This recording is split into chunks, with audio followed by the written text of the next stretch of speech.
Have you ever looked up at the night sky and felt that sense of awe, that humbling reminder of just how small we are in the grand scheme of things? It's a feeling that's been shared by countless generations, each one gazing upward with the same mixture of wonder and curiosity.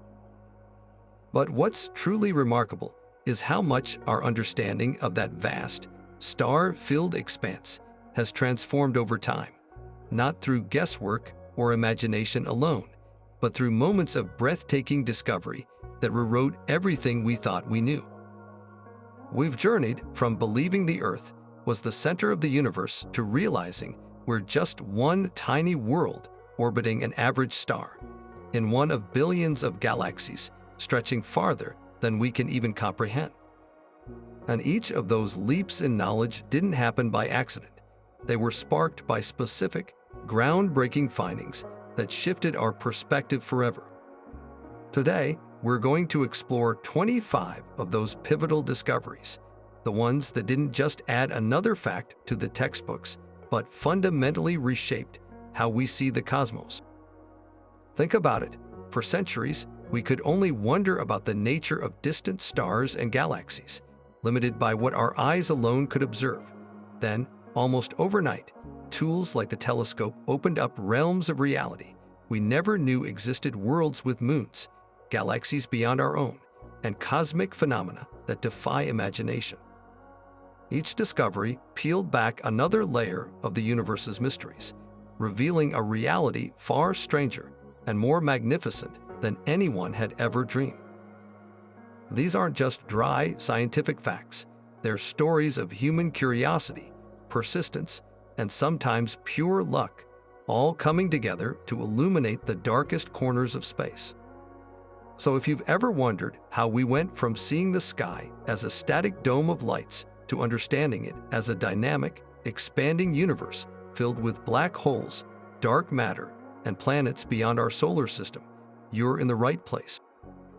This journey is about those eureka moments, the observations and insights that made us rethink our place in the cosmos and revealed just how much there still is to learn. From the mind-bending implications of Einstein's theories to the haunting beauty of Hubble's deep field images, each of these discoveries offers a piece of the puzzle, helping us assemble a clearer picture of the universe and our role within it.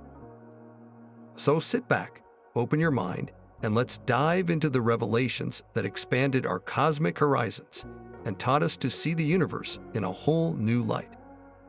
And it all begins with perhaps the most profound shift in perspective humanity has ever undergone: the realization that our universe itself had a beginning. For much of history, the prevailing scientific view was that the cosmos was eternal and unchanging, a static, infinite stage upon which the drama of stars and galaxies played out. That all changed with a faint, persistent hiss detected by two radio astronomers who were just trying to do their jobs. Arno Penzias and Robert Wilson at Bell Labs in New Jersey were using a massive, ultra-sensitive horn antenna, originally built for satellite communication, to study radio waves from our galaxy. But they kept encountering this annoying, uniform noise that came from every direction in the sky and refused to go away no matter what they did. They even famously cleaned out pigeon droppings from the antenna, thinking that might be the source of the interference, but the mysterious static remained. What they had accidentally stumbled upon was the cosmic microwave background radiation, the faint afterglow of the universe's birth. This radiation is the cooled remnant of the primordial fireball, the explosive event that marked the origin of our cosmos. As the universe expanded and cooled over billions of years, the intense initial heat and light from that creation event stretched into the microwave part of the spectrum, now registering at just a few degrees above absolute zero. It is the oldest light we can observe, a snapshot of the infant universe when it was just 380,000 years old, finally cool enough for atoms to form and light to travel freely through space. This discovery was the smoking gun for the Big Bang Theory, a concept that was still highly controversial at the time. The theory itself had been proposed decades earlier, suggesting that the universe began in an immensely hot, dense state and has been expanding ever since. But without concrete evidence, it was just one competing idea among others. The detection of this background radiation changed everything. It was precisely the kind of evidence cosmologists had predicted should exist if the Big Bang model were correct. The signal was everywhere, uniform to an incredible degree, just as the theory required. This wasn't just another astronomical finding.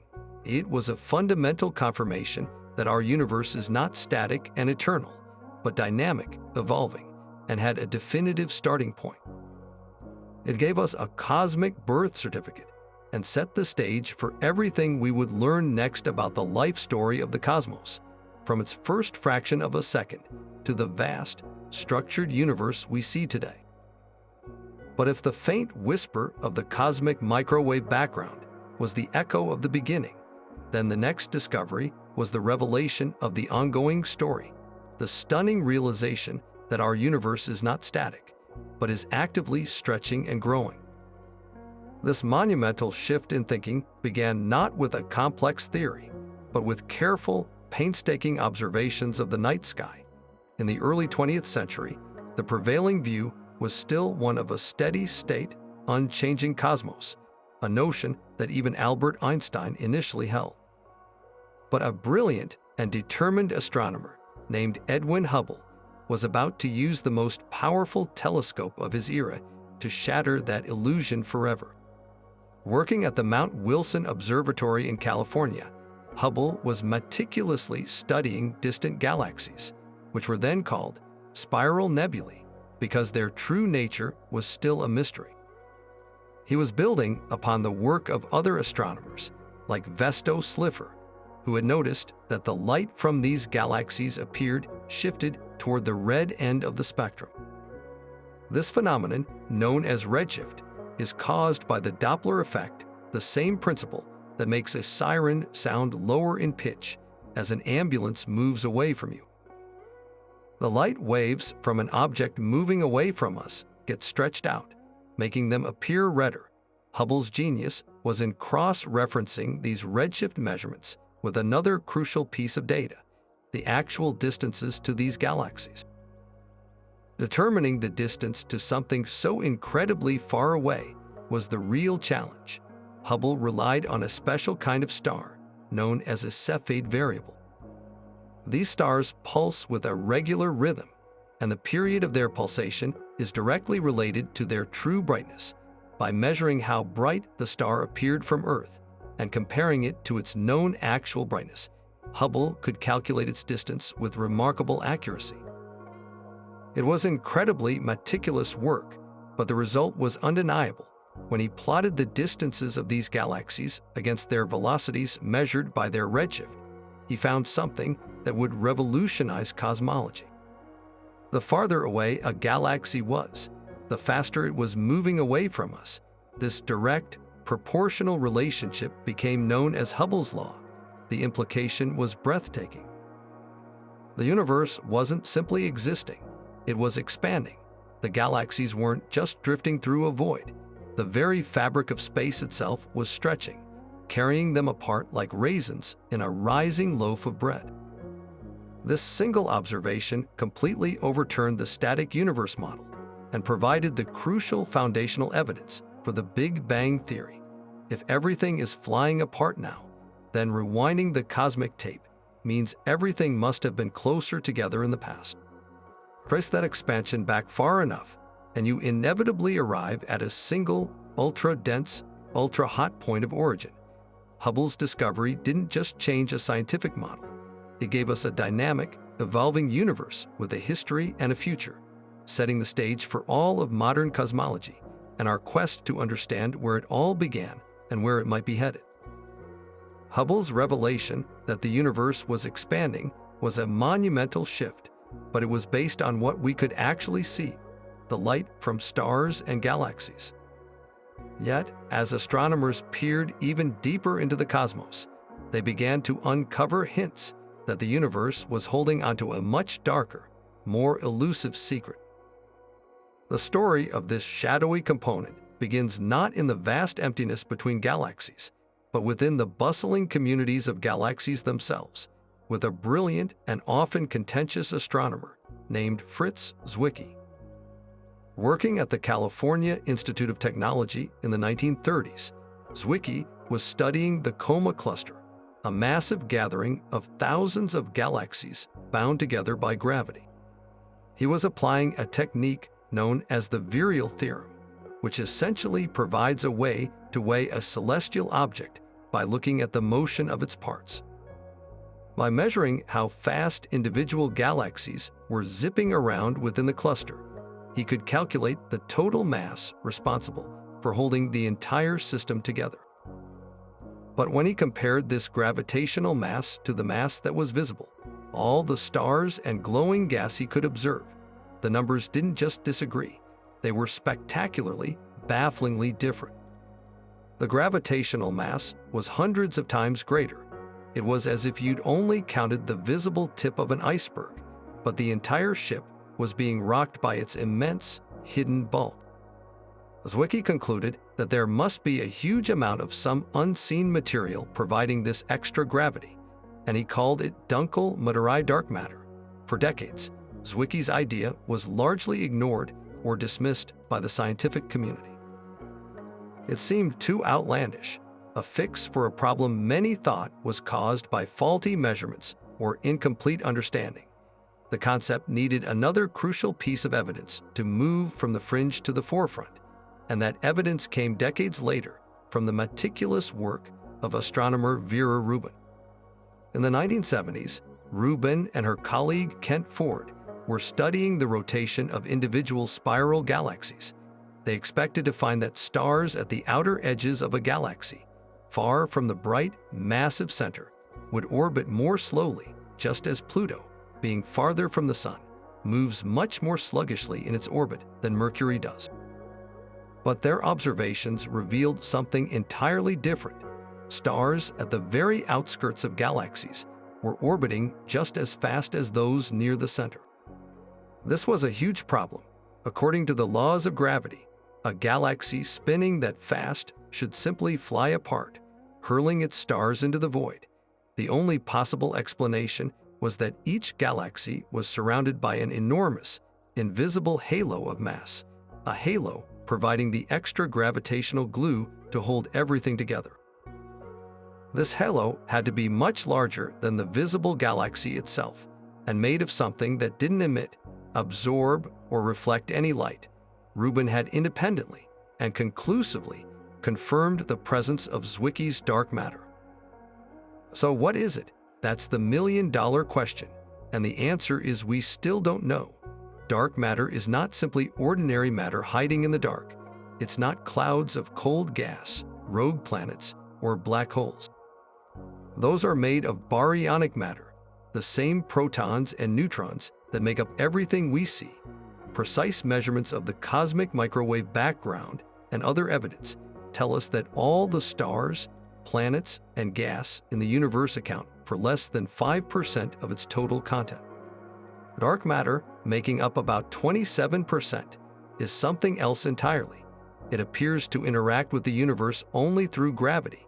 It doesn't crush into itself or clump together like normal matter.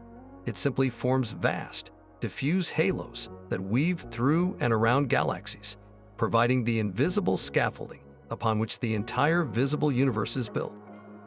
Its ghostly nature is what makes it so maddeningly difficult to detect directly, despite it being 5 times more abundant than everything we can see. Laboratories around the world are buried deep underground, shielded from cosmic rays, running experiments designed to catch the incredibly rare interaction between a dark matter particle and a normal atom. So far, they've found nothing. This profound mystery reminds us that for all we have learned, the universe is still dominated by forces and substances we cannot see, a silent testament to the fact that our exploration of the cosmos has only just begun. If dark matter was the universe's hidden anchor, providing the gravitational pull to form galaxies, then the next discovery revealed a force working in complete opposition, a mysterious pressure pushing the cosmos apart at an ever-increasing rate. This revelation came from a seemingly straightforward goal: to measure how much the universe's expansion was slowing down. After all, gravity is an attractive force. Ever since Hubble's discovery, scientists had assumed that the mutual gravitational pull of all the matter in the cosmos was putting the brakes on the Big Bang's initial outburst. The only question was whether that deceleration would be enough to eventually halt the expansion entirely, leading to a big crunch, or if the universe would simply coast onward, forever expanding, but at a steadily diminishing pace. Two independent teams of astronomers set out in the 1990s to settle this cosmic question by measuring the distances to extremely faraway objects. They weren't looking at nearby galaxies. They needed to peer billions of years into the past to see the universe at a much younger age. Their chosen mile markers were a specific kind of stellar explosion known as a Type 1, a supernova. These are spectacularly violent events, the total detonation of a white dwarf star. Crucially, these supernovae all explode with roughly the same intrinsic peak brightness. This makes them what astronomers call standard candles. If you know how bright something truly is, you can measure how dim it appears from Earth and accurately calculate its distance. The teams, one led by Saul Perlmutter and the other by Brian Schmidt and Adam Rees, were meticulously cataloging these distant supernovae, expecting to confirm the inevitable slowdown. What they found instead sent shockwaves through the world of physics. The distant, ancient supernova were significantly fainter than their models predicted. This wasn't a small error in measurement. It was a colossal discrepancy.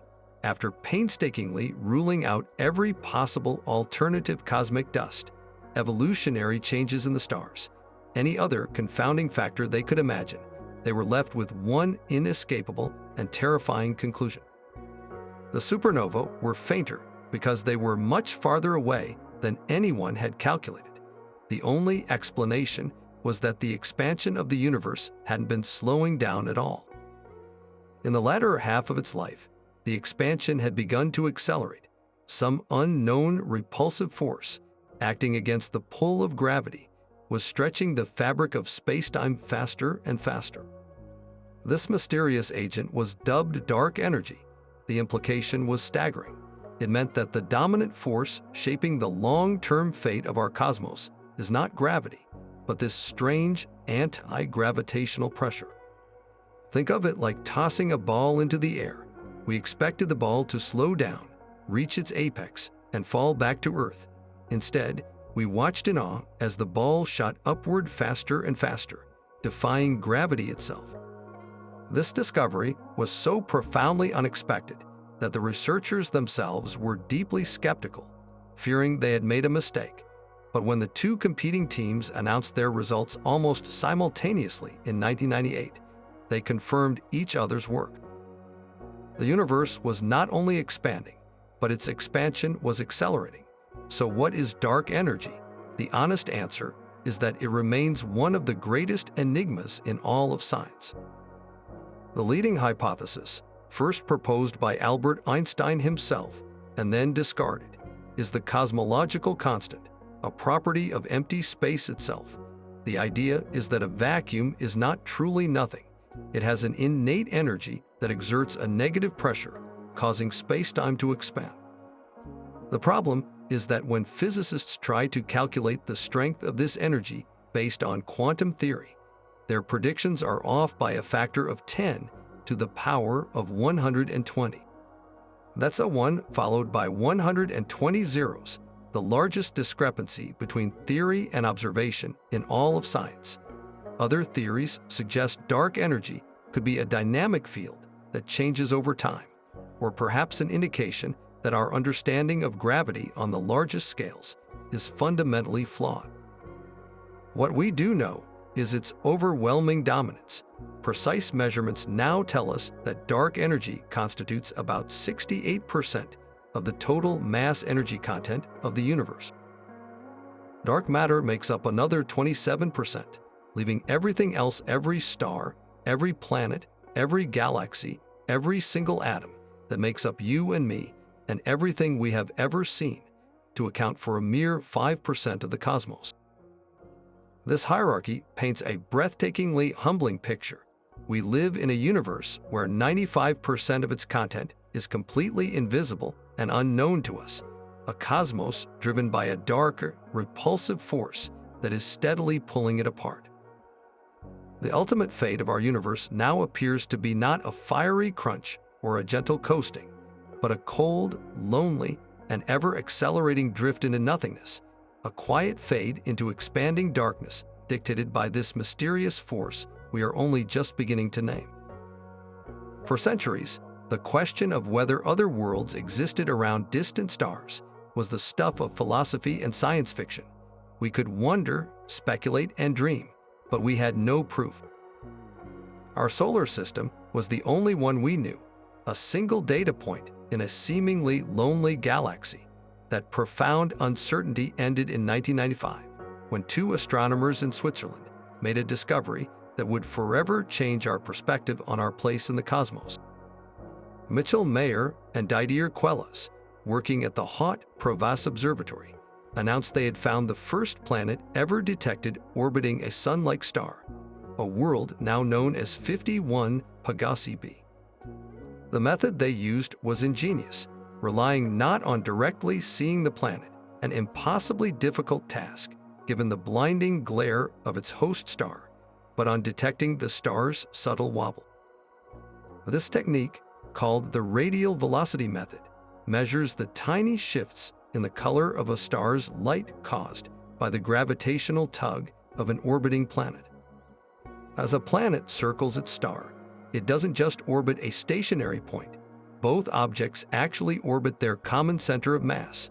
Since a star is vastly more massive, this center of mass lies very close to, or even inside, the star itself, making the star's motion incredibly slight. From our distant vantage point, this motion manifests as a rhythmic back and forth dance. As the star moves ever so slightly toward us, its light is compressed, shifting slightly toward the blue end of the spectrum. As it moves away, the light is stretched, shifting toward red. By meticulously tracking these Doppler shifts over time, astronomers can not only infer the presence of a planet, but also calculate its mass and the length of its orbit. What Mayer and Queloz found was astonishing. The data revealed a planet with about half the mass of Jupiter, but it was orbiting its star in a mere 4 days. This placed it 20 times closer to its star than Earth is to the Sun, a distance so small that its surface temperature would be scorchingly hot, well over 1,000 degrees Celsius. This was a complete shock to the astronomical community. According to the prevailing theories of planet formation, which were based solely on our own solar system, giant gas planets were supposed to form in the cold outer regions where plenty of icy material was available. A massive planet couldn't and shouldn't exist so close to its star. They had discovered a completely new class of object that no one had predicted, a hot Jupiter. This groundbreaking discovery did two things simultaneously. First, it forced a dramatic revision of our models of planetary system formation, proving that solar systems could evolve in wildly different ways and that planets could migrate inward from their birthplaces. Second, and more importantly, it demolished the technological barrier. If we could find one, we could find more. The detection of 51 Pegasi b was the key that unlocked the floodgates. It provided the proof of concept that spurred astronomers worldwide to refine the radial velocity method and develop other techniques, most notably the transit method, where a planet is detected by the minuscule dip in a star's brightness as it passes in front of it. This is the primary method used by planet hunting missions like NASA Kepler and TESS spacecraft. The result has been a revolution in planetary science. From a single, puzzling world, the catalog of confirmed exoplanets has exploded into the thousands, with thousands more candidates awaiting confirmation. We now know that planets are not the exception but the rule. The Milky Way galaxy is teeming with more planets than stars.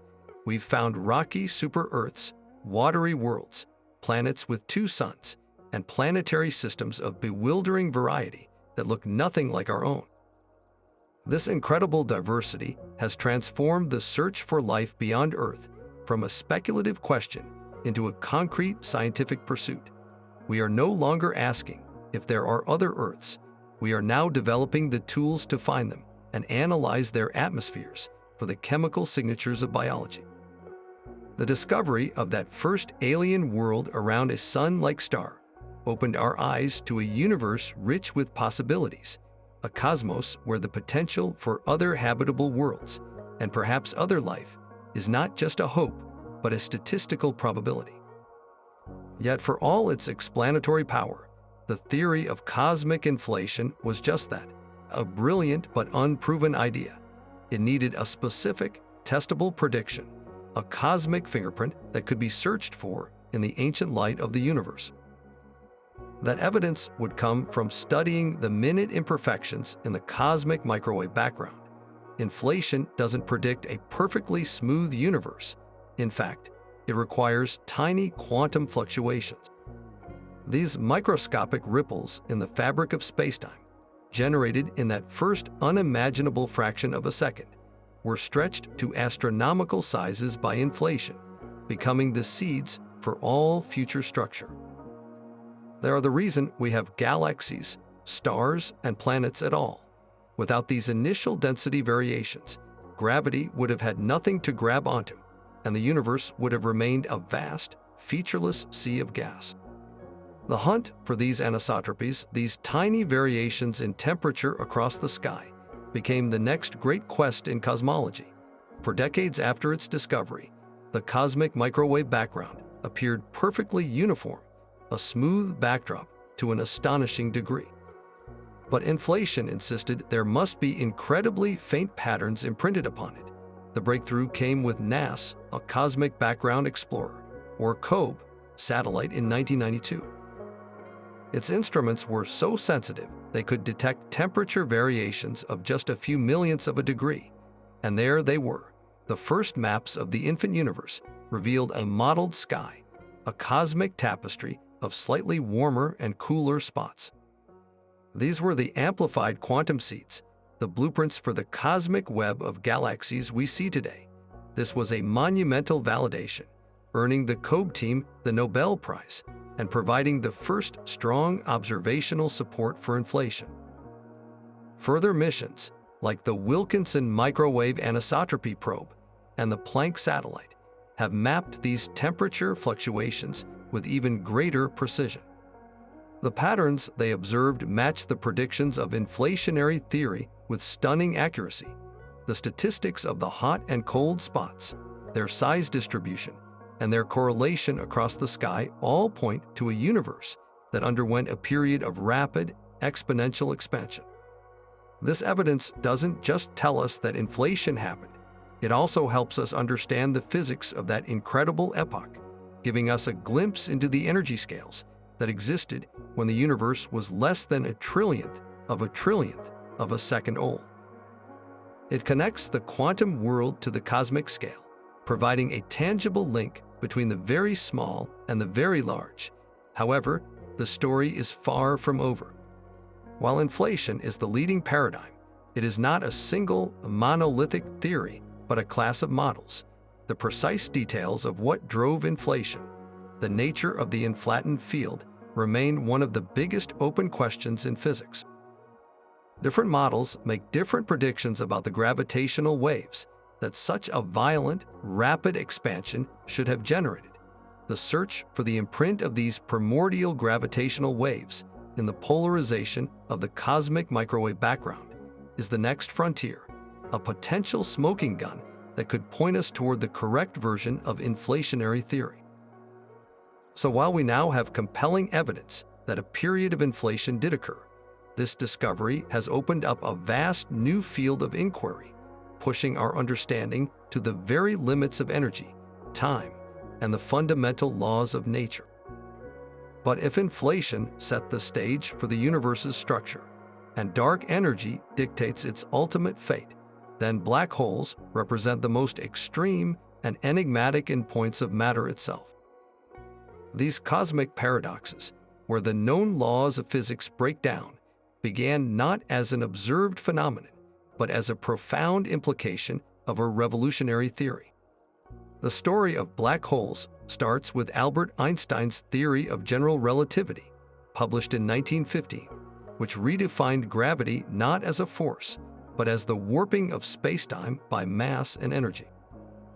Just a few months later, German physicist Karl Schwarzschild, while serving on the front lines during World War I, found a solution to Einstein's complex equations that described the gravitational field around a perfectly spherical, non-rotating mass.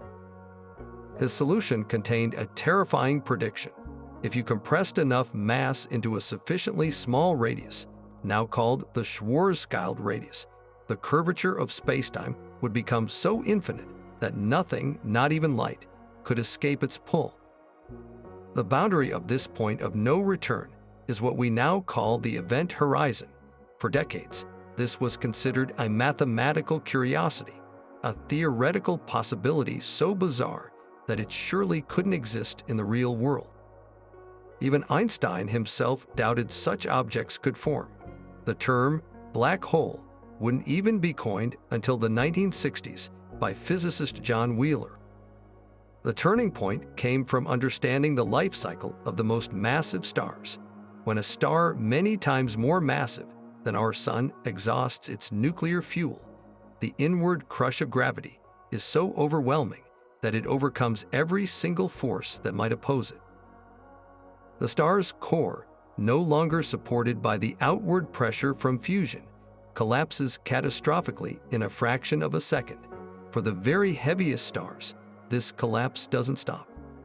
It continues until all that immense mass is compressed into an infinitely dense point, a singularity shrouded by its event horizon. A black hole is born. The first strong observational evidence for a black hole emerged in 1971 with the discovery of Cygnus X1. Astronomers weren't looking for a black hole directly. They were studying the universe in X-rays, a type of high-energy light that must be observed from above Earth's atmosphere. They found an incredibly powerful and fluctuating source of X-rays in the constellation Cygnus, and it was linked to a visible blue supergiant star. The star itself was orbiting something massive that they couldn't see. By measuring the star's orbit, they calculated that its invisible companion had to be about 15 times the mass of our Sun. But an object that massive and that dark couldn't be a neutron star. There was a strict upper limit to how dense matter could be without collapsing into a black hole. The only possible explanation was that they were witnessing a stellar mass black hole. In this cosmic dance, the black hole's immense gravity was ripping material from its companion star. This stolen gas spiraled into an accretion disk around the black hole, heating to millions of degrees and glowing brilliantly in X-rays just before it vanished forever across the event horizon. Cygnus X1 became the first object widely accepted as a black hole, moving this theoretical monster from the pages of textbooks into observable reality. Since then, we've discovered that black holes are not rare anomalies but common features of the universe. They come in different sizes: stellar mass black holes, the remnants of dead stars, and supermassive black holes, which are millions or even billions of times the mass of our Sun and reside at the very heart of nearly every large galaxy, including our own Milky Way. Their formation is a greater mystery, potentially growing from ancient seeds in the early universe, the ultimate confirmation of their existence, and a stunning visual testament to Einstein's theories, came in April 2019. The Event Horizon Telescope Collaboration, a global network of radio telescopes working in unison to effectively create an Earth-sized observatory, released the first ever image of a black hole's shadow. The target was the supermassive black hole at the center of the galaxy Messier 87, a behemoth weighing in at 6.5 billion solar masses. The image showed a bright, ring-like structure of superheated gas swirling at nearly the speed of light, encircling a perfect, dark circle of nothingness, the event horizon. The shadow itself is caused by the black hole's gravity bending light around it and capturing it, a direct visualization of spacetime itself being warped beyond comprehension. This monumental achievement was not just a picture, it was a direct test of general relativity in the most extreme environment imaginable, and Einstein's theory passed with flying colors. For decades, the concept of gravitational waves existed as one of the most elusive predictions of Einstein's general relativity. The theory stated that massive, accelerating objects should create ripples in the very fabric of spacetime itself, warping the distances between points as they radiated outward at the speed of light. But Einstein himself was conflicted, at times doubting whether these ripples were physically real or just a mathematical artifact of his equations. Even if they were real, he believed they would be so infinitesimally small that they would forever be beyond our ability to measure. Proving their existence required witnessing the most cataclysmic events in the universe and building an instrument of almost impossible sensitivity. That proof finally arrived on September 14, 2015, when a signal unlike any other washed over Earth. The event took place in a galaxy more than 1 billion light-years away. Two black holes, one about 36 times the mass of our Sun and the other 29, had been locked in a final, fatal dance. For eons, they had circled each other, losing energy in the form of gravitational waves, which caused their orbits to slowly decay. In their last moments, they spiraled inward at a significant fraction of the speed of light, finally colliding and merging into a single, more massive black hole. In that violent merger, an amount of energy equivalent to about 3 times the mass of our Sun was converted, in a fraction of a second, into pure gravitational wave energy. The resulting shockwave surged outward across the cosmos, a literal ripple in spacetime that had been traveling for over 1 billion years before it reached us. The tool built to catch this whisper from the distant past was the Laser Interferometer Gravitational Wave Observatory, or LIGO. It consists of 2 identical L-shaped facilities separated by nearly 2,000 miles, one in Washington state and the other in Louisiana. This dual-site design is crucial for confirming a detection and ruling out local false alarms like minor earthquakes or even a passing truck. Each LIGO observatory is a masterpiece of precision engineering. Its core is a giant interferometer, where a laser beam is split and sent racing down 2 perpendicular vacuum tubes, each 4 kilometers long. The beams reflect off perfectly suspended mirrors and race back to recombine. In undisturbed space, the returning light waves cancel each other out through a process called destructive interference, and the detector sees nothing. But a passing gravitational wave does something extraordinary. It very slightly stretches space in one direction while squeezing it in the perpendicular direction. This minute distortion, smaller than 1/10,000th the diameter of a proton, changes the length of one arm relative to the other by a tiny amount. This breaks the perfect cancellation of the laser light, creating a flicker of light at the sensor, a direct measurement of spacetime itself quivering. The signal that arrived that September day was not a faint flicker. It was a clear, powerful, and iconic chirp, a rising frequency and amplitude that perfectly matched the theoretical predictions for the inward spiral and merger of 2 black holes. The event, named GW150914 after the date of its discovery, was a landmark moment in science. It was the first direct detection of gravitational waves, providing the most robust confirmation yet of this key aspect of Einstein's theory. But more importantly, it was the first direct observation of 2 black holes merging, proving that such binary systems exist and can collide. This opened an entirely new window on the universe, one that doesn't rely on light, radio waves, or any other part of the electromagnetic spectrum. We now have a sense of hearing to complement our sense of sight, allowing us to perceive the dark, violent events that are completely invisible to traditional telescopes. Since that first detection, LIGO and its European counterpart, Virgo, have listened in on dozens of cosmic catastrophes, from more black hole mergers to the spectacular collision of two neutron stars.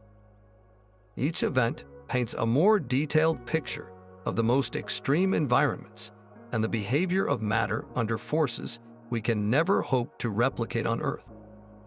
Gravitational wave astronomy has given us a new tool to probe the nature of gravity itself, to test the limits of general relativity, and to explore the fundamental properties of black holes and neutron stars.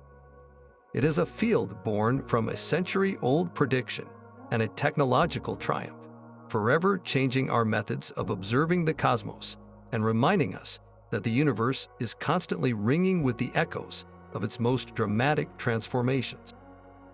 And yet, even after identifying that persistent hiss as the echo of creation, the true depth of its story was only beginning to be understood. Arno Penzias and Robert Wilson's monumental discovery in 1964 gave us the fossilized remnant of the Big Bang, but it was the next generation of scientists who learned how to read the intricate details encoded within that ancient light. The initial measurements showed the cosmic microwave background to be almost perfectly uniform, a smooth sea of microwave radiation bathing the entire universe. But this very smoothness presented a new puzzle. If the early universe was so incredibly uniform, how did it ever manage to clump together to form the magnificent structures we see today, the galaxies, clusters, and vast cosmic web? Perfection, it turns out, would have been a dead end. The universe needed a blueprint for imperfection, a set of seeds from which everything could grow. This is where the story gets even more fascinating. The prevailing Big Bang model, while now supported by the CMB's existence, still couldn't fully explain how we got from a hot, dense, smooth beginning to a clumpy, structured present. The theory needed a crucial refinement, and it was found by looking for the tiniest of variations in that cosmic backdrop. The hunt was on for anisotropies, minute differences in temperature from one patch of the sky to another. These tiny fluctuations, these wrinkles in time, would be the imprints of the primordial density variations, the regions that were ever so slightly denser than others, providing the gravitational footholds necessary for matter to collapse and form the first galaxies. The first mission to successfully capture this cosmic blueprint was NAS, a Cosmic Background Explorer, or COBE satellite, which began its work in 1989. Its instruments were so exquisitely sensitive they could detect temperature variations on the order of 1 part in 100,000. After years of painstaking data collection and analysis, the COBE team, led by George Smoot and John Mather, made their historic announcement in 1992. They had done it. The iconic map they presented showed the CMB was not perfectly smooth. It was modeled, like a television tuned to a dead channel, with splotches of slightly warmer and cooler radiation. These fluctuations were tiny, only about 35 millionths of a degree Kelvin, but they were there. Smoot famously remarked that if you looked at the CMB as a smooth sea, these were the ripples on the surface, and looking at them was like seeing the face of God. This wasn't just poetic language, it was the awe of seeing the original seeds of all structure in the universe, the quantum fluctuations from the first instance of time that had been stretched to cosmic proportions by the universe's expansion. COBE groundbreaking discovery was followed by even more precise missions, most notably the Wilkinson Microwave Anisotropy Probe and the European Space Agency's Planck satellite. Planck, which operated from 2009 to 2013, mapped the CMB with such incredible resolution that it could distinguish temperature variations across the sky finer than 100,000th of a degree. The resulting map is a stunningly detailed baby picture of the universe at age 380,000 years. But scientists didn't just stop at taking a pretty picture. They performed a deep cosmic analysis on it. By studying the statistical properties of these hot and cold spots, their sizes, their distribution, and how they correlate with each other, cosmologists could extract a wealth of information about the universe's composition, age, and fate. The patterns in the CMB are like a cosmic barcode. Scanning them has allowed us to precisely measure the universe's vital statistics. We now know its age with remarkable accuracy, 13.8 billion years. The data confirms the shocking composition we discussed earlier: roughly 5% ordinary matter, 27% dark matter, and 68% dark energy. It even tells us the geometry of the universe is flat too, within a margin of error of just 0.4%, meaning that on the largest scales, the rules of Euclidean geometry we learned in school hold true. The CMB fluctuations are the ultimate time capsule, a snapshot of the universe at its last scattering surface, and by decoding it, missions like COBE, WMAP, and Planck have provided the strongest evidence we have for our standard model of cosmology, turning the faint afterglow of the Big Bang into our most powerful tool for understanding the cosmos's origin, evolution, and ultimate destiny. While the cosmic microwave background gave us a glimpse of the universe's infancy, and gravitational waves let us hear its most violent collisions, another discovery from the same era gave us a front-row seat to the most powerful and persistent engines in the cosmos. This story begins not with a whisper, but with a shout, a mysterious barrage of radio waves from points in the sky that seemed to have no visible source.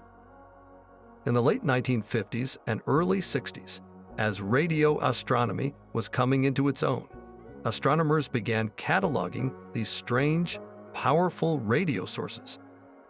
But when they turned optical telescopes toward these coordinates, they often found nothing but what appeared to be faint, unremarkable stars. They were given the name quasi-stellar radio sources, which was quickly shortened to the snappier term we use today, quasars. The mystery only deepened when astronomers obtained the spectra of these star-like objects. The pattern of emission lines, the unique fingerprint of chemical elements, was there, but it was shifted so far toward the red end of the spectrum that it was almost unrecognizable. This immense redshift could mean only one thing: these objects weren't nearby stars at all. They were fleeing from us at staggering velocities, meaning they were located billions of light-years away, at the very edge of the observable universe. For something to appear that bright from such an unimaginable distance, its energy output had to be almost incomprehensible. A single quasar can outshine an entire galaxy containing hundreds of billions of stars, and it does so from a region of space not much larger than our solar system.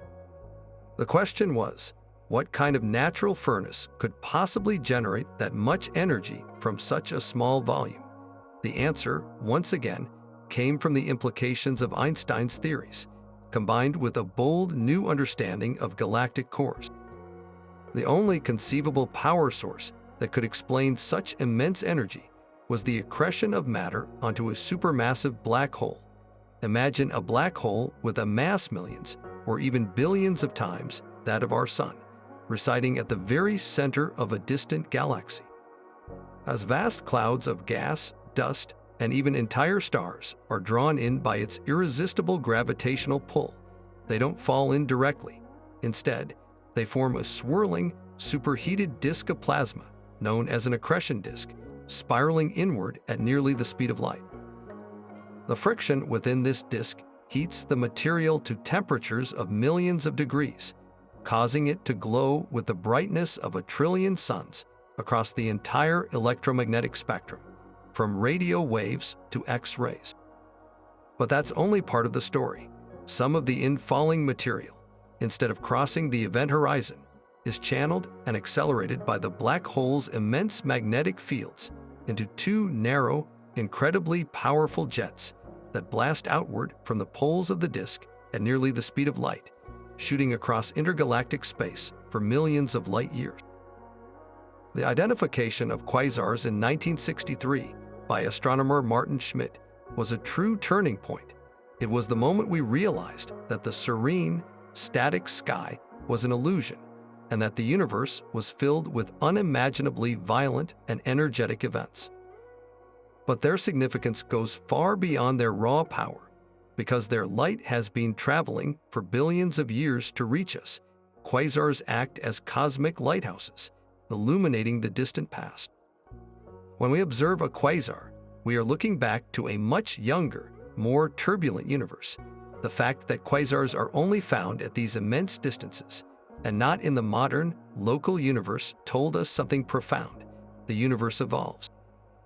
The early cosmos was a more violent place, with galaxies frequently merging, stirring up gas, and feeding the monstrous black holes at their centers. As the universe aged and the fuel for these engines was consumed or blown away, the brilliant quasars faded, leaving behind the dormant, supermassive black holes we find at the hearts of most galaxies today, including our own Milky Way. Quasars provided the final, crucial evidence that our cosmos is not static, but dynamic and ever-changing. They helped bury the steady-state theory of the universe for good, proving that conditions billions of years ago were radically different from those we see now. They also gave us our first solid clues about the existence of supermassive black holes, long before we could observe their effects on nearby stars. Today, we understand that a quasar is not a unique type of object, but rather a phase in a galaxy's life, a brilliant, fiery adolescence powered by a feeding frenzy around a central black hole. By studying them, we not only witness the most extreme physics in the universe, but we also trace the growth and evolution of galaxies themselves, seeing how these cosmic behemoths and their dark hearts have shaped the architecture of the cosmos from the very beginning. While the discovery of quasars revealed the most brilliant beacons in the distant universe, an equally profound revelation was about to emerge from a far more subtle and rapid signal, one so clock-like in its regularity that it would momentarily convince its discoverers they had found evidence of an extraterrestrial intelligence. This story begins not with a massive telescope, but with a vast array of radio antennas built across a Cambridge field and a dedicated PhD student named Jocelyn Bell Burnell. In 1967, Burnell was meticulously analyzing reams of data from the Interplanetary Scintillation Array, a telescope designed to study the twinkling of distant radio sources caused by the solar wind. As she pored over the charts, she noticed a peculiar, recurring signal, a faint, rapid pulse that appeared and disappeared with the rotation of the stars. It was unlike anything she or her supervisor, Anthony Hewish, had ever seen. The signal was a series of sharp, precise bursts of radio waves, arriving exactly every 1.337 seconds with a regularity that was utterly unnatural. In a world newly captivated by the possibility of life beyond Earth, the immediate, thrilling, and somewhat terrifying thought was that this could be a transmission. The team half-jokingly labeled the source LGM for Little Green Men. Could they have stumbled upon an interstellar lighthouse, a beacon built by an advanced civilization to navigate the cosmos? The idea was so compelling that they kept it a secret for weeks, quietly investigating other possible explanations before announcing the discovery. The truth, when it finally became clear, was almost as astonishing. They had found a completely new type of stellar object, a natural celestial timekeeper of unimaginable density and power. They named it a pulsar, a portmanteau of pulsating star. So what exactly was creating this incredible signal? The answer lay in the corpse of a massive star. A pulsar is a rapidly spinning neutron star, the incredibly dense remnant left behind after a supernova explosion. When a star several times more massive than the Sun dies, its core collapses under its own gravity. The force is so immense that it crushes protons and electrons together to form neutrons, creating a city-sized ball of pure nuclear material so dense that a single sugar cube-sized piece would weigh as much as a mountain. This newborn neutron star spins incredibly fast, a result of the conservation of angular momentum, the same principle that causes an ice skater to spin faster as they pull their arms in. A star that originally rotated once every few weeks might now be spinning hundreds of times per second, but the spin alone doesn't create the pulse. The key is the neutron star's immense magnetic field, trillions of times stronger than Earth's.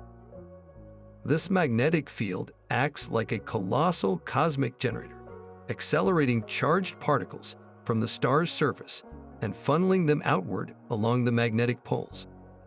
As these beams of radiation shoot out into space, they sweep across the cosmos like the beam of a lighthouse. If Earth happens to lie in the path of that sweeping beam, we see a brilliantly regular flash of radio waves with each rotation. We don't see a constant light because the beam is narrow. We only see a pulse when it's pointed directly at us. That's why Jocelyn Bell Burnell's signal was so precise.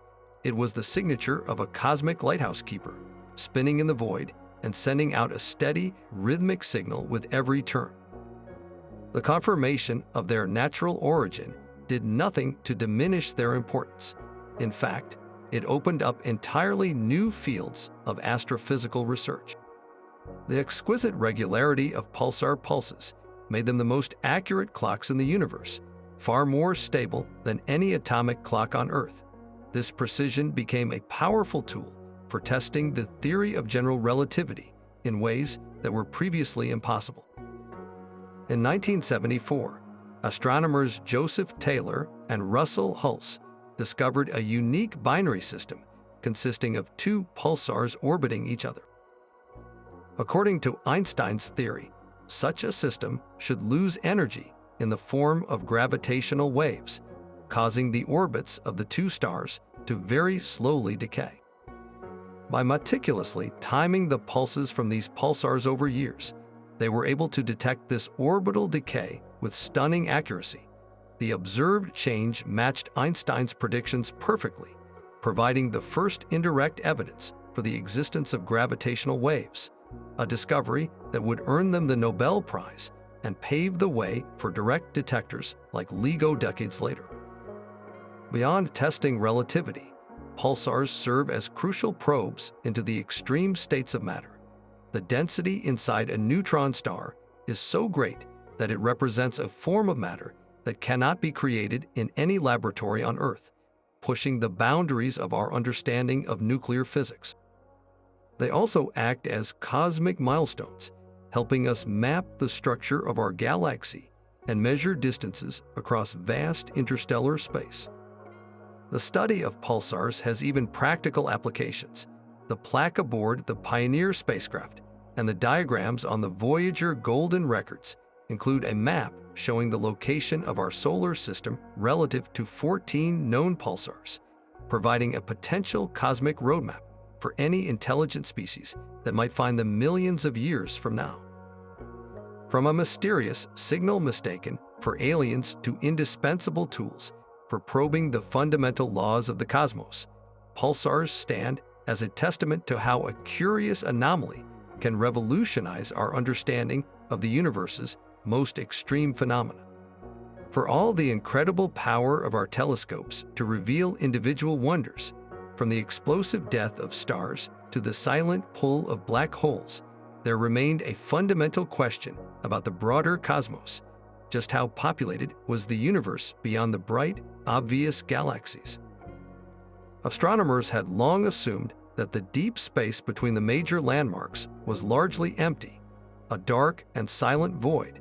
But in December 1995, the Hubble Space Telescope aimed its gaze at a seemingly insignificant patch of sky, a target chosen precisely because it was so boring. For 10 consecutive days, Hubble did something that had never been done before. It stared. It collected every single photon of light that trickled in from this one minuscule point, an exposure so long and so deep it was akin to holding the universe's shutter open to see what would develop. The result was not just a new image, it was a new dimension of reality. The Hubble Deep Field revealed a universe teeming with galaxies, transforming a pinpoint of nothing into a keyhole revealing everything. The target was a patch of sky no larger than a grain of sand held at arm's length, located near the Big Dipper. This area was meticulously selected because it was a true void, a region with no bright stars from our own galaxy, no known large galaxies in the foreground, nothing to block the view or create glare. It was the astronomical equivalent of finding the darkest possible spot to stargaze. The Hubble team, led by astronomer Robert Williams, took a tremendous gamble. Hubble was an incredibly valuable and oversubscribed instrument. Dedicating 10 full days of its precious time to stare at nothing was a huge risk. If the image came back black, it would have been seen as a colossal waste. But when the data was processed and the final image assembled, it took everyone's breath away.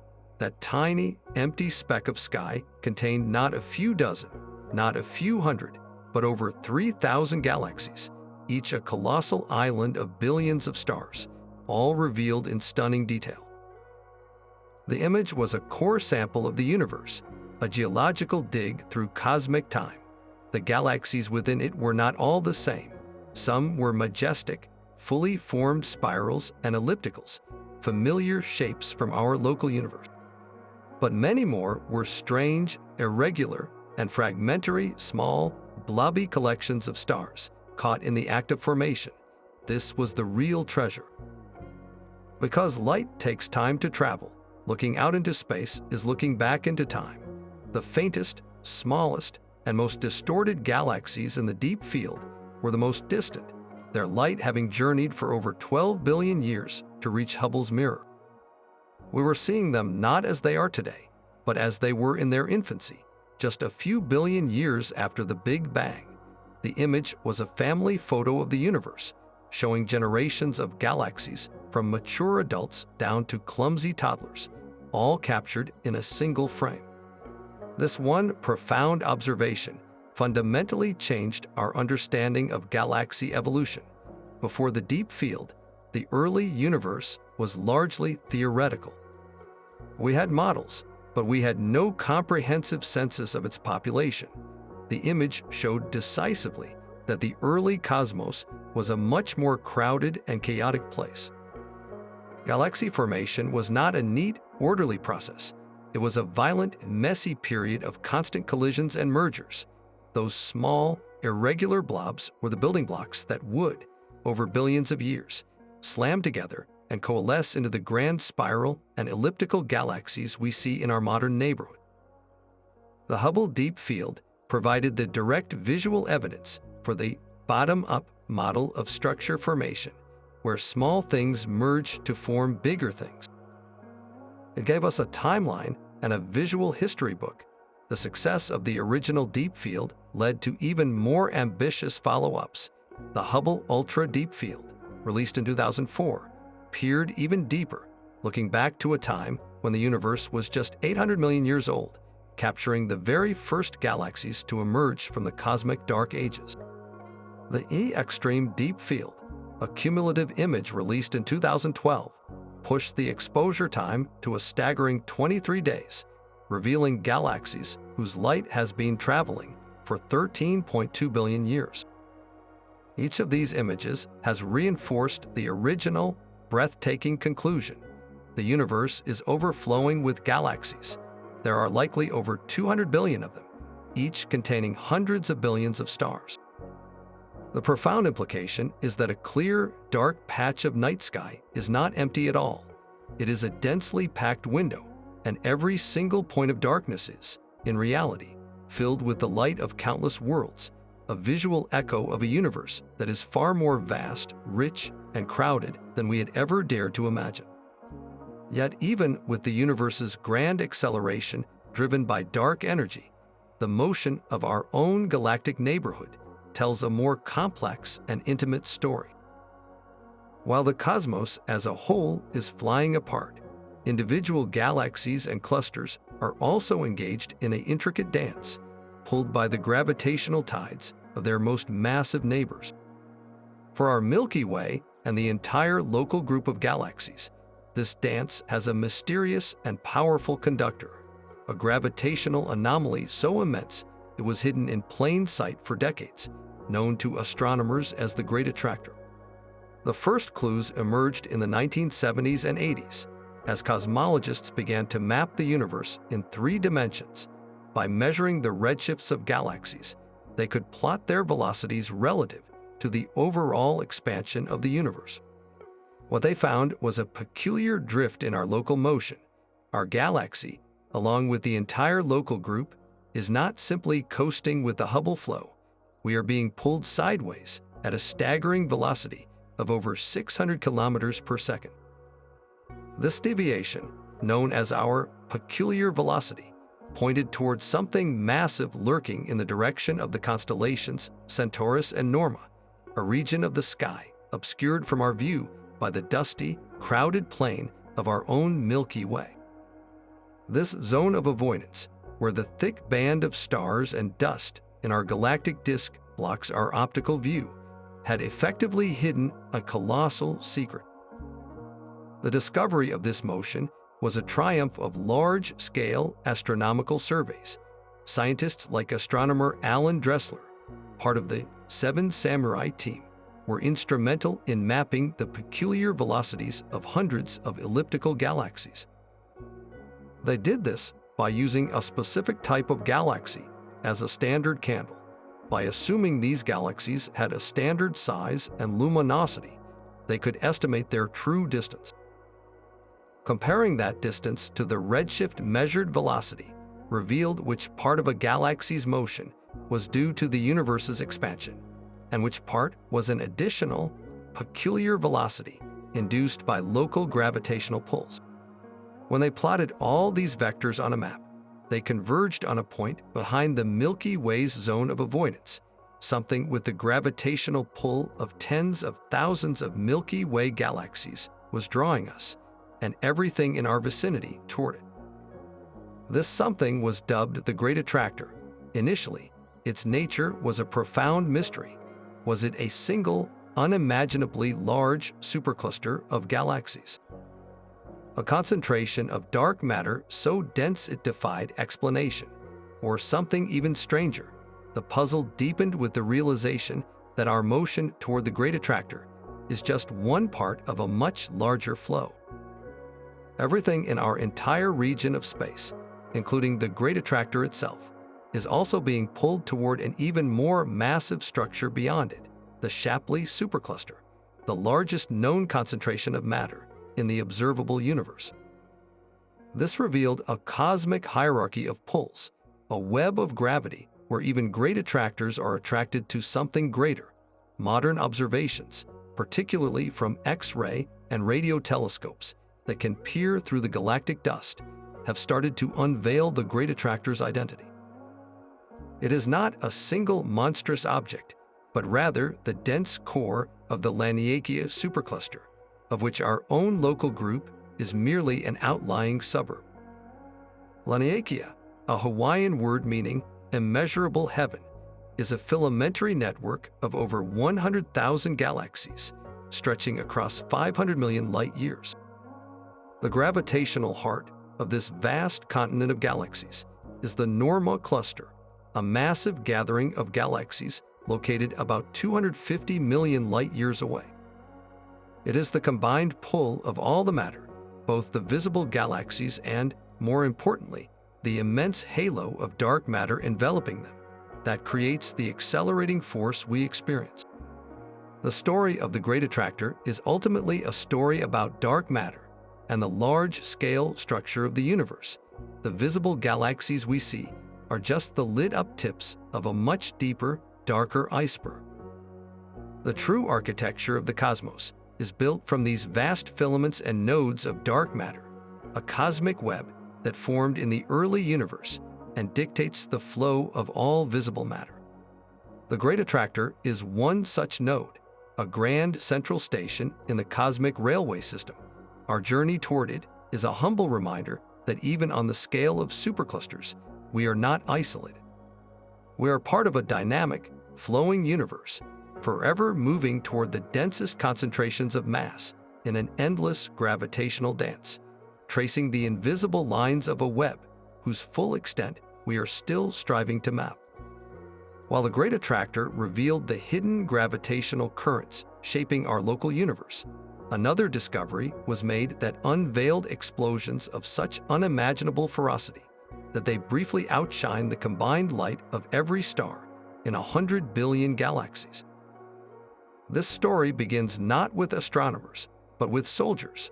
During the height of the Cold War in the late 1960s, the United States launched the Vela satellite series, a fleet of military spacecraft designed with one primary mission: to monitor the skies for clandestine nuclear weapons tests, which were banned by treaty. These satellites were equipped with sensitive gamma-ray detectors, as a nuclear blast produces a telltale flash of this high-energy radiation. The Vela satellites soon began picking up these flashes, but there was a problem. They weren't coming from Earth. They were originating from deep space, appearing at random from all directions in the sky. They were incredibly brief, lasting from a few milliseconds to a few minutes, and then vanishing without a trace. For years, this data was analyzed in secret by military and defense contractors, who were utterly baffled. The energy release was staggering, far beyond anything a nuclear weapon could produce, and the random, isotropic distribution ruled out any terrestrial or solar origin. The mystery was finally declassified and presented to the astrophysical community in 1973, and the field of gamma-ray burst astronomy was born from a military secret and a cosmic puzzle. For decades afterward, the true nature of these events remained one of the biggest enigmas in astronomy. The central question was a matter of distance. Were these bursts happening relatively nearby, within our own galaxy, or were they coming from the far edges of the universe? The answer would determine their mind-boggling energy output. The breakthrough came in the late 1990s with the launch of the Italian-Dutch BAPO-SX satellite. This spacecraft had a crucial ability. It could quickly and accurately pinpoint the location of a gamma-ray burst. This allowed ground-based and space-based telescopes to swivel to the spot and capture the burst's fading afterglow at other wavelengths in X-ray, optical, and radio light. By studying these afterglows, astronomers could finally measure the burst's redshifts, and the results were staggering. The bursts were not local, they were cosmological, originating billions of light years away. To appear that bright from such immense distances, the energy required was almost beyond comprehension. In a matter of seconds, a single gamma-ray blast can release more energy than our Sun will emit in its entire 10 billion-year lifetime. They are, for their brief moment, the most luminous events in the universe since the Big Bang itself. This realization only deepened the mystery. What kind of cosmic catastrophe could possibly be this powerful? We now know there are two primary types of these colossal explosions, each with a different cosmic trigger. Long-duration gamma-ray bursts, those lasting more than 2 seconds, are now understood to be the death cries of the most massive stars in the universe. When a star dozens of times more massive than our Sun reaches the end of its life, it doesn't just go supernova, it undergoes a hypernova. The star's core collapses directly into a black hole, and as it does, it funnels immense beams of energy and matter outward from its poles at over 99.99% the speed of light. These ultra-relativistic jets, focused like laser beams, punch their way out through the collapsing star. If one of those jets is pointed directly at Earth, we see the dazzling, deadly pulse of a gamma-ray burst. It is a stellar death, but a death with a specific direction, a final act of incredible violence that marks the birth of a new black hole. The short-duration bursts, those lasting less than 2 seconds, have an even more spectacular origin story. These are the result of the merger of two ultra-dense stellar corpses, either two neutron stars or a neutron star and a black hole, after circling each other for millions of years, slowly losing energy to gravitational waves. They finally spiral together and collide. This cataclysm creates a black hole almost instantly and spews a blizzard of heavy elements like gold, platinum, and uranium out into space in a magnificent kilonova explosion. It is in these incredible events that much of the universe's heavy elements are forged, meaning the gold in your jewelry was likely born in the furious aftermath of two dead stars crashing together billions of years ago. Beyond their raw, spectacular power, gamma-ray bursts serve as vital cosmic tools. Because they are so intensely bright, they act as beacons visible from the very edge of the observable universe. The light from the most distant bursts has been traveling for over 13 billion years, allowing us to probe the era when the first stars were forming and dying. Their light also carries an imprint of the material it has passed through on its long journey to Earth, allowing scientists to study the composition of the intergalactic medium and the evolution of galaxies across cosmic time. From a military anomaly to a cornerstone of high-energy astrophysics, the study of gamma-ray bursts continues to illuminate the most violent and transformative events in the cosmos, reminding us that the universe, for all its serene beauty, is also a place of unimaginable power and constant, spectacular creation.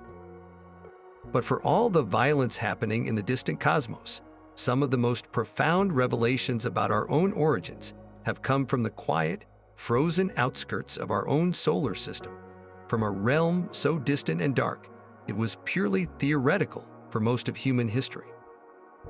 While we often picture our solar system as the Sun, the 8 planets, and a sprinkle of asteroids, this is merely the bustling inner city. The true metropolitan area extends vastly farther into a deep freeze storage locker of primordial material that holds the untouched building blocks of our entire system. This story begins with a fundamental question about comets. Where do they come from?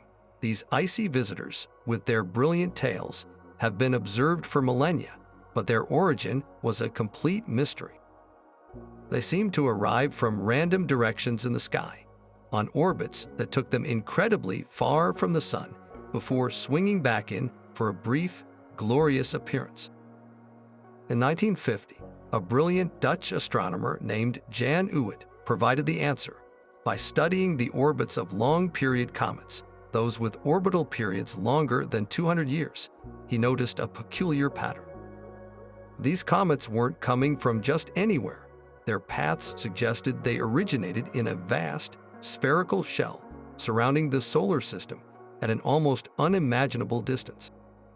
This hypothetical reservoir, now known as the Uwit Cloud, is not a flat disk like the planet's orbits, but a giant, spherical bubble enveloping our entire system. Its inner edge is thought to begin roughly 2,000 astronomical units from the Sun. That's 2,000 times the distance from Earth to the Sun, and its outer boundary may stretch to a light year away, a quarter of the distance to our nearest stellar neighbor, Proxima Centauri. Within this immense, dark sphere, it is believed that trillions of icy objects, some as large as mountains, float in a deep freeze, gently nudged by the gravity of passing stars or the tidal forces of the Milky Way itself. Occasionally, one of these nudges sends an object tumbling inward on a multi-million-year journey toward the inner solar system, where the Sun's heat transforms it into the spectacular comet we see. Uwit's work explained the source of the long-period comets, but it left another question open. What about the short-period comets, those with orbits of less than 200 years, like the famous Halley's Comet? Their orbits are closer to the plane of the solar system, suggesting a different, flatter source. This led to the prediction of a second repository, a broad disk of icy bodies beyond the orbit of Neptune. This concept was first suggested by astronomer Kenneth Edgeworth in the 1940s and later developed by Gerard Kuiper in 1951, who proposed that a belt of leftover material from the solar system's formation must exist just beyond the planetary zone. For decades, the Kuiper belt remained a compelling theory, the missing link in our planetary story. The first direct evidence for this belt didn't come until 1992, when astronomers David Jewett and Jane Liu, after years of painstakingly scanning the skies, discovered a small, faint object orbiting the Sun beyond Neptune. Designated 1992QB1, this icy world was the first confirmed member of the Kuiper belt, proving that Gerard Kuiper's prediction was correct. This discovery opened the floodgates. We now know the Kuiper belt is a vast region, populated by hundreds of thousands of icy objects, including dwarf planets that forced us to rethink our very definition of a planet. The most famous of these is Pluto, which was reclassified from planet to dwarf planet in 2006, precisely because it is not the dominant object in its orbital neighborhood, but merely one of the largest members of this populous belt. Other large Kuiper belt objects, like Eris, Haumea, and Makemake, revealed that the outer solar system is not an empty void, but a dynamic, complex region teeming with diverse worlds. Together, the Oort cloud and the Kuiper belt are far more than just comet factories. They are the solar system's attic, storing pristine remnants from the dawn of our planetary system. The objects within them are time capsules, icy fossils that have remained largely unchanged for 4.5 billion years. By studying their compositions, orbits, and physical properties, we are reading the original recipe from which the planets were baked. Their very existence confirms the model of how our solar system formed from a swirling protoplanetary disk of gas and dust. The Kuiper belt represents the material that was too sparsely distributed in the cold outer regions to coalesce into a major planet, while the Oort cloud is believed to be made of icy planetesimals that were gravitationally scattered outward by the giant planets. Solar system's violent early days, these distant realms remind us that our home star's influence extends far beyond the familiar planets into a frozen frontier that still holds countless secrets about our own cosmic beginnings.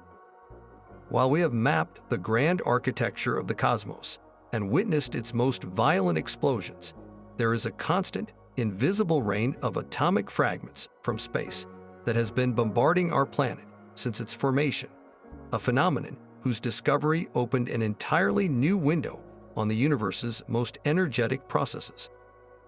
This story begins not in a lavish observatory, but in the basket of a hydrogen balloon soaring to the very edge of the atmosphere. In the early 20th century, scientists were puzzled by a persistent problem. Instruments used to measure radioactivity, called electroscopes, showed that they would slowly lose their charge even when shielded from all known radioactive sources. This suggested that some form of ionizing radiation was everywhere, permeating the environment. The prevailing theory was that this radiation emanated from the rocks of the Earth itself. An Austrian physicist named Victor Hess decided to put this idea to the ultimate test. Between 1911 and 1912, he undertook a series of daring balloon flights, ascending to altitudes of over 5,000 meters, a tremendously dangerous endeavor at the time. He brought his electroscopes with him, and he made a shocking discovery. Instead of decreasing as he rose farther from the ground, the levels of ionizing radiation actually increased significantly. At those heights, the radiation was 3 times more intense than it was at sea level. Hess had made a brilliant and courageous deduction. This radiation could not be coming from the Earth. It was coming from outer space.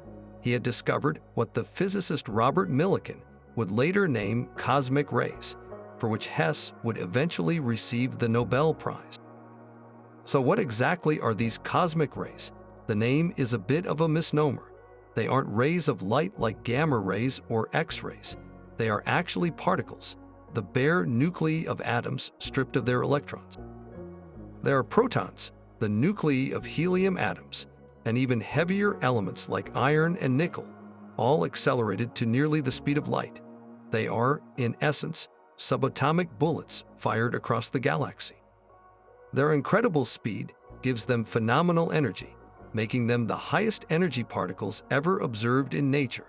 But for all their power, they are mostly stopped by our planet's protective blanket of air. When a primary cosmic ray slams into a molecule in the upper atmosphere, it creates a spectacular subatomic shrapnel blast, a cascade of secondary particles, muons, electrons, neutrinos, and gamma rays that shower down upon the surface. It is these secondary particles that Hess's instruments actually detected, and that we are constantly being gently irradiated by every moment of our lives. The true mystery lies in their origin. What cosmic particle accelerator could possibly hurl atomic nuclei with such unimaginable force? We now know there are two primary sources. The first, responsible for most of the lower energy cosmic rays, are the shockwaves from supernova explosions. When a massive star dies, it blasts its outer layers into space at tremendous velocity. The expanding shockwave from this blast acts like a natural and efficient particle accelerator, surfing charged particles on its leading edge and boosting them to relativistic speeds over vast distances. The second source is even more extreme. Active galactic nuclei and quasars, powered by supermassive black holes, can generate jets of plasma and magnetic fields that stretch for millions of light years. These jets are the most powerful particle accelerators in the universe, capable of launching cosmic rays with energies millions of times greater than anything we can produce in our most powerful human-built collider, the Large Hadron Collider at CERN. This constant bombardment has subtle but profound effects on our planet and our technology.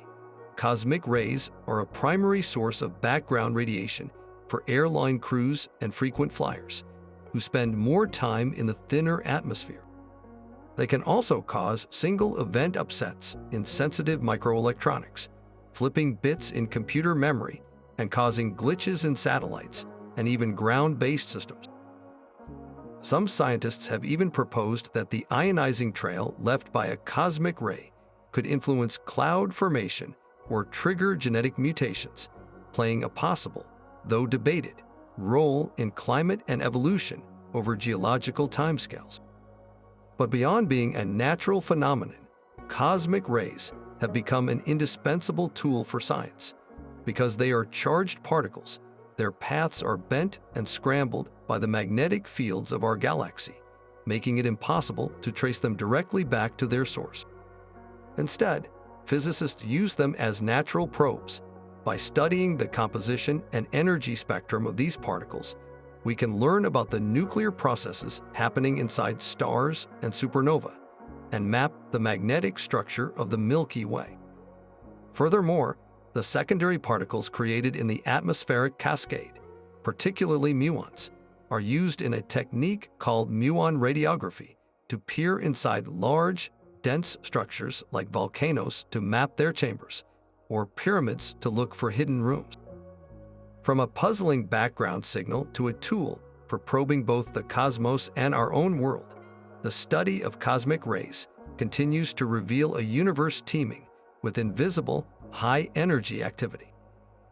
For much of human history, the age of the cosmos was a subject for mythology and philosophical guesswork, with estimates ranging from a few thousand to an infinite number of years. It wasn't until the 20th century that we developed the scientific tools to actually measure the universe's birthday, transforming a metaphysical question into a physical one. The first serious scientific attempt came from an unexpected source, the science of geology. In the 19th century, physicists like Lord Kelvin calculated the age of the Earth based on how long it would take to cool from a molten state, arriving at estimates of 20 to 100 million years. This immediately created a paradox. because even biologists of the time argued that evolution by natural selection would require far more time than that. The universe itself was assumed to be static and eternal, so the age of the Earth was considered the only relevant timescale. This all changed with Hubble's revelation of an expanding universe, which gave us the first real tool to calculate a cosmic age. If the universe is expanding, then rewinding that expansion like a movie in reverse should take us back to a single point of origin, the Big Bang. The rate of that expansion, known as the Hubble constant, became the most critical number in cosmology. In simple terms, the Hubble constant tells us how fast galaxies are receding from us at a given distance. Measure the rate of expansion accurately, and you can calculate how long it's been since everything was together. The inverse of the Hubble constant gives you a value known as the Hubble time, which is a first estimate of the universe's age. The challenge, however, was that early measurements of the Hubble constant were wildly imprecise. Hubble's own initial calculation in the 1920s suggested an age of only about 2 billion years, which was instantly problematic because geologists already knew the Earth was older than that. For decades, this timing conflict was a major puzzle, pointing to errors in our measurements rather than our theories. The solution required more than just better telescopes. It required entirely new cosmic mile markers to calibrate the distances to faraway galaxies. The quest to refine the Hubble constant became a century-long undertaking, a story of meticulous work and competing teams. The key was to build a cosmic distance ladder. The first rung involves parallax measurements to nearby stars, a method using basic trigonometry as Earth orbits the Sun. The next rung uses a class of stars called Cepheid variables, whose predictable pulsations allow astronomers to determine their true brightness and thus their distance. These Cepheids can be seen in nearby galaxies, which then allows astronomers to identify even brighter standard candles within those galaxies, like Type Ia supernova, which can be seen across the universe.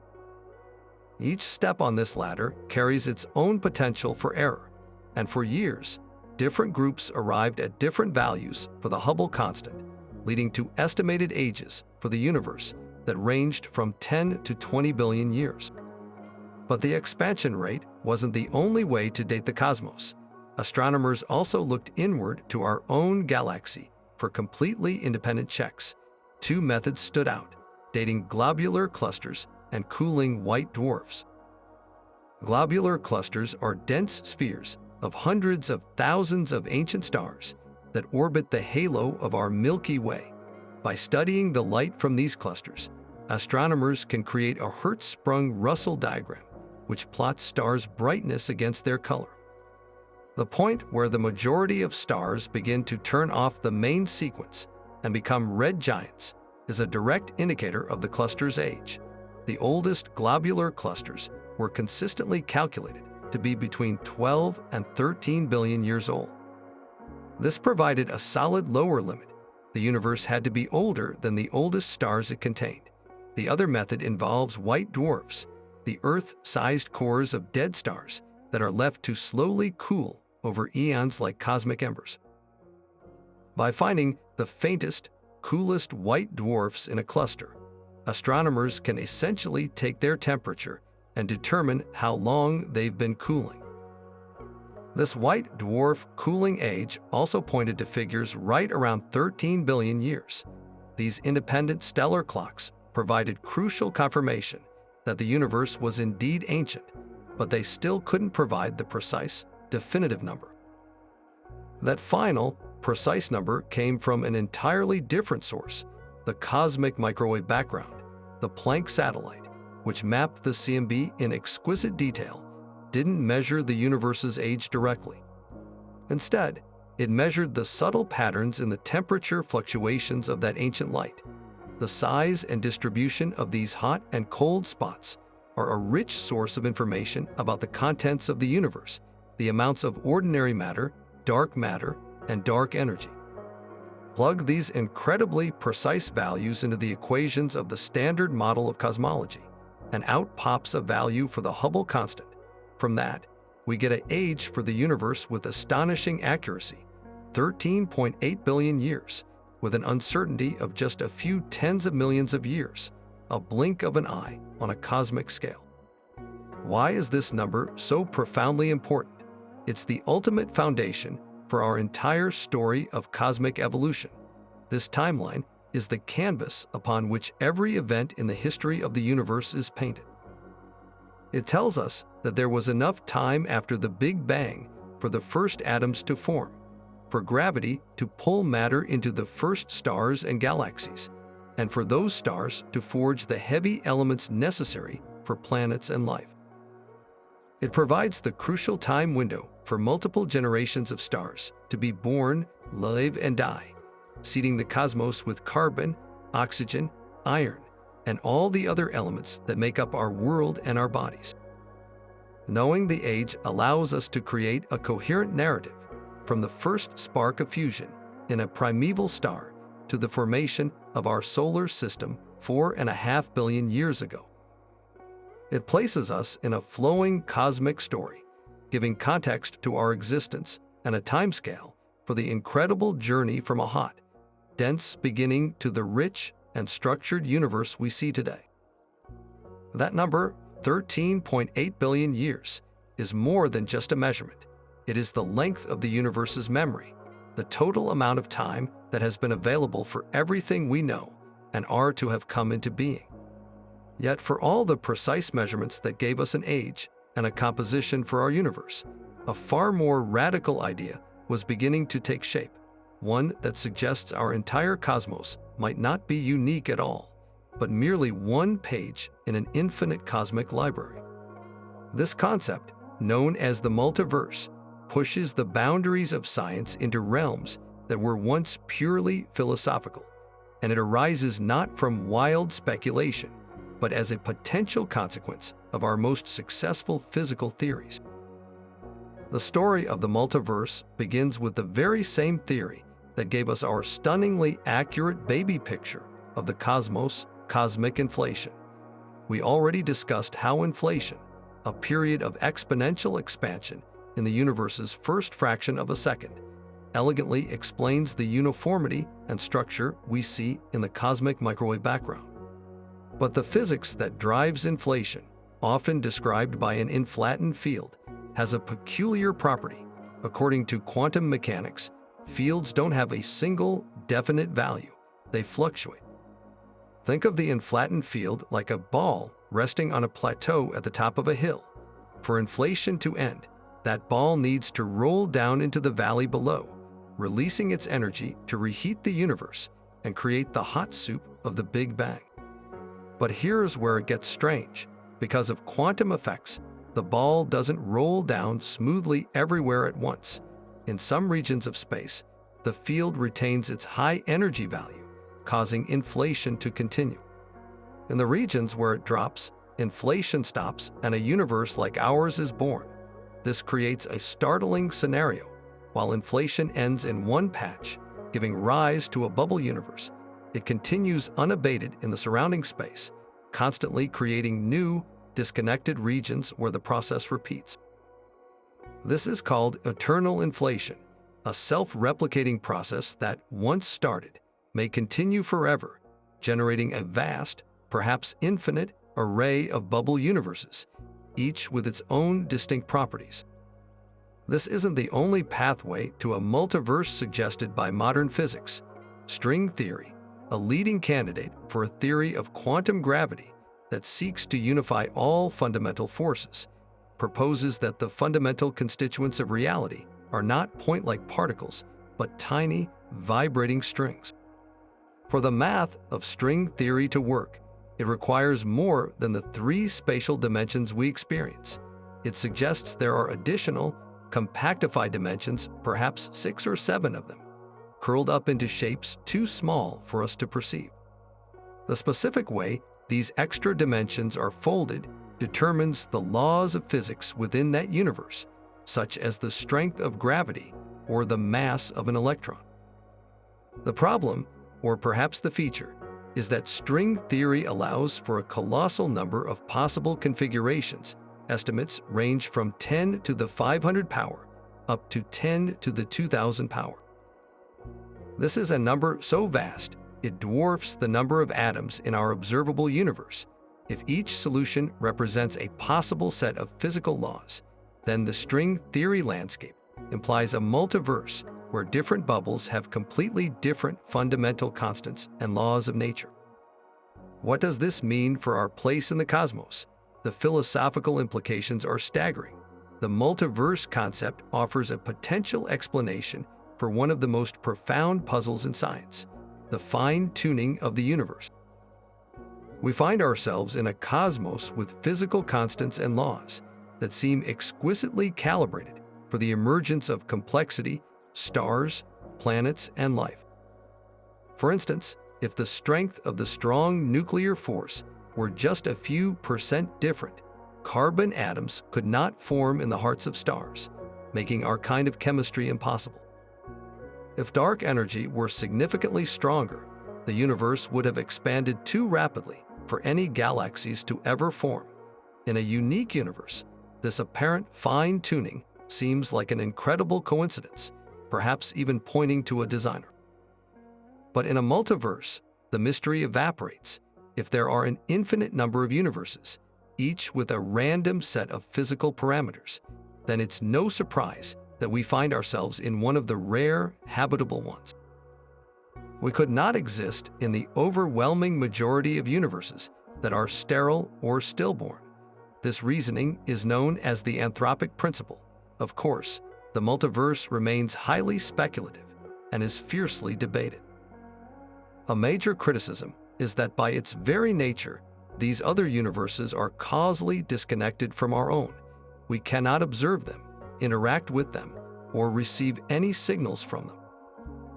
This leads some scientists to argue that the multiverse is not a scientific theory at all, but a form of metaphysics, as it seems to be untestable and unfalsifiable. Proponents counter that we might find indirect evidence. The most promising place to look is in the patterns of the cosmic microwave background. If our universe collided with another bubble universe in the distant past, it could have left a detectable imprint, a kind of bruise on the sky. Researchers have searched for such anomalies, but so far, none have been conclusively found. Other potential evidence could come from a better understanding of the fundamental theory behind inflation or from string theory itself. Whether the multiverse is a temporary stepping stone to a deeper theory or a permanent feature of our reality, its value is undeniable. It forces us to confront the deepest questions about the nature of reality, the limits of scientific inquiry, and our own significance.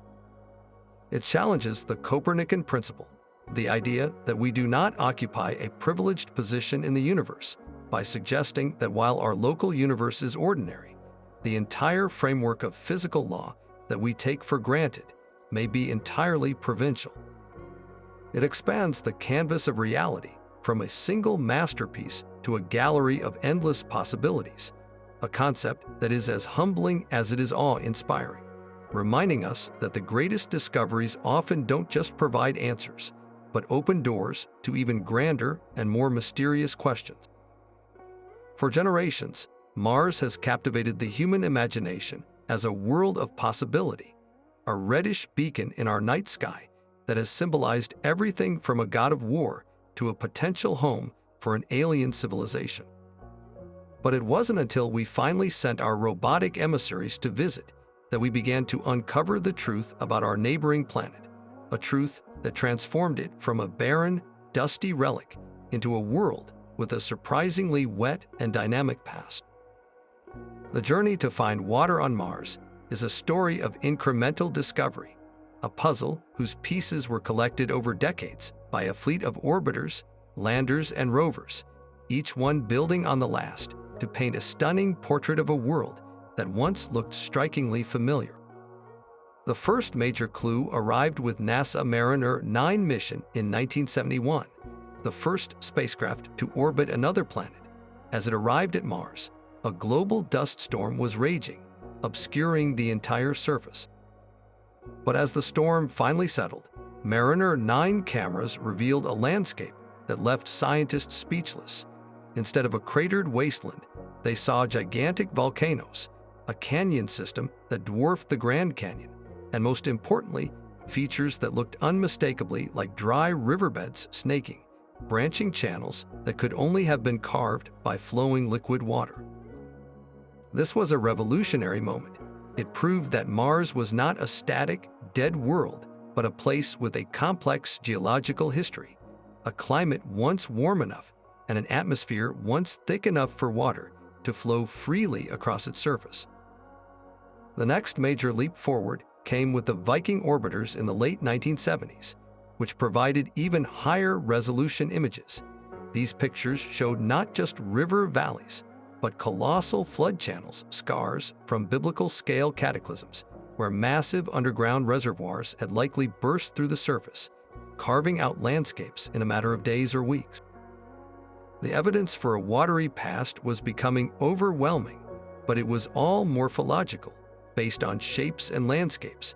The next step was to find the chemical proof, the tangible evidence that water had not only flowed, but had interacted with the rocks themselves. This quest drove the missions that followed, like Mars Global Surveyor and Mars Odyssey, which began to use orbital spectrometers to scan the planet's surface. These instruments don't just take pictures, they analyze the light reflected from rocks to determine their composition. Their findings were a game changer.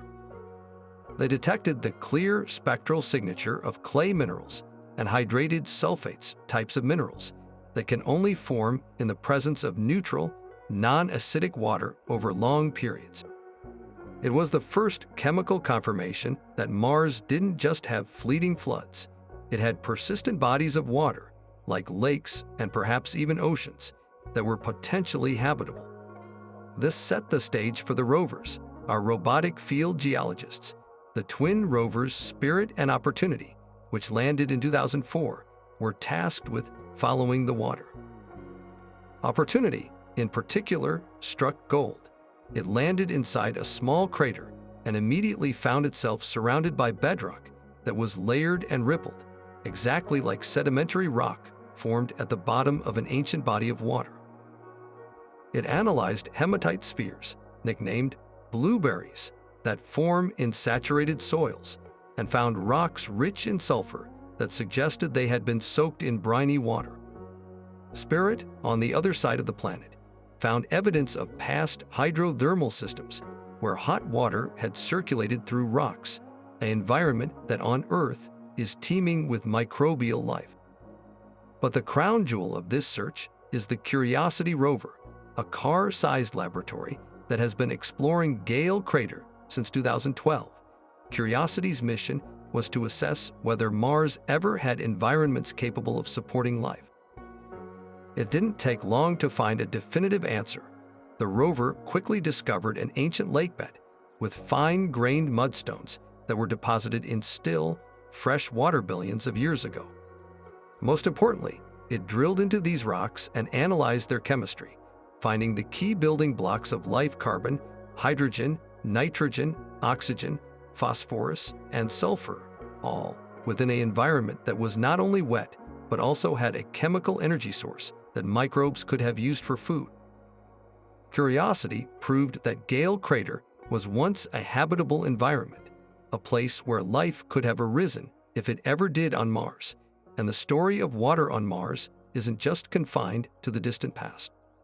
Recent discoveries have pointed to the tantalizing possibility of liquid water in the present day. Orbital radar data from the European Space Agency's Mars Express mission has detected what appear to be large, subsurface lakes of salty, liquid water buried deep under the South Polar ice cap. While the interpretation is still debated, the evidence is compelling, suggesting that even today, Mars might hold hidden reservoirs where life, if it exists, could potentially persist. This entire body of evidence, gathered over 50 years of exploration, fuels two of humanity's most profound quests. The first is the search for ancient life. Where there is water, there is the potential for life as we know it. Each new discovery of a past habitable environment makes the case stronger that Mars may have once been a living world. Our next rovers, like Perseverance, are now actively drilling samples from these ancient lakebeds, sealing them in tubes to be returned to Earth by a future mission where they can be analyzed in our most advanced labs for any potential signs of past biological activity. The second quest is for human colonization. Water is not just a prerequisite for life, it is an essential resource for human survival. It can be drunk, used to grow food, and broken down into its component parts: oxygen for breathing and hydrogen for rocket fuel. The discovery of widespread water ice at the poles and potentially in subsurface deposits across the planet means that future human explorers may not have to bring all their water with them from Earth. They could literally live off the land, using Martian resources to sustain themselves and fuel their return journey, turning the dream of a human outpost on Mars from a fantastical vision into a tangible, achievable goal. The red planet, once a symbol of arid desolation, is now our best hope for becoming a multi-planetary species, all because we learned to read the watery history written in its rocks. Yet while our robotic explorers were rewriting the history of our solar system, physicists on Earth were closing in on a discovery that would rewrite the story of the universe's very first moments, probing a mystery so fundamental it sought to answer a simple, profound question: why does anything have mass at all? For decades, the crown jewel of particle physics, the Standard Model, provided an incredibly accurate description of the subatomic world and its fundamental forces. It successfully predicted the behavior of particles and forces with breathtaking precision, but it had one glaring hole.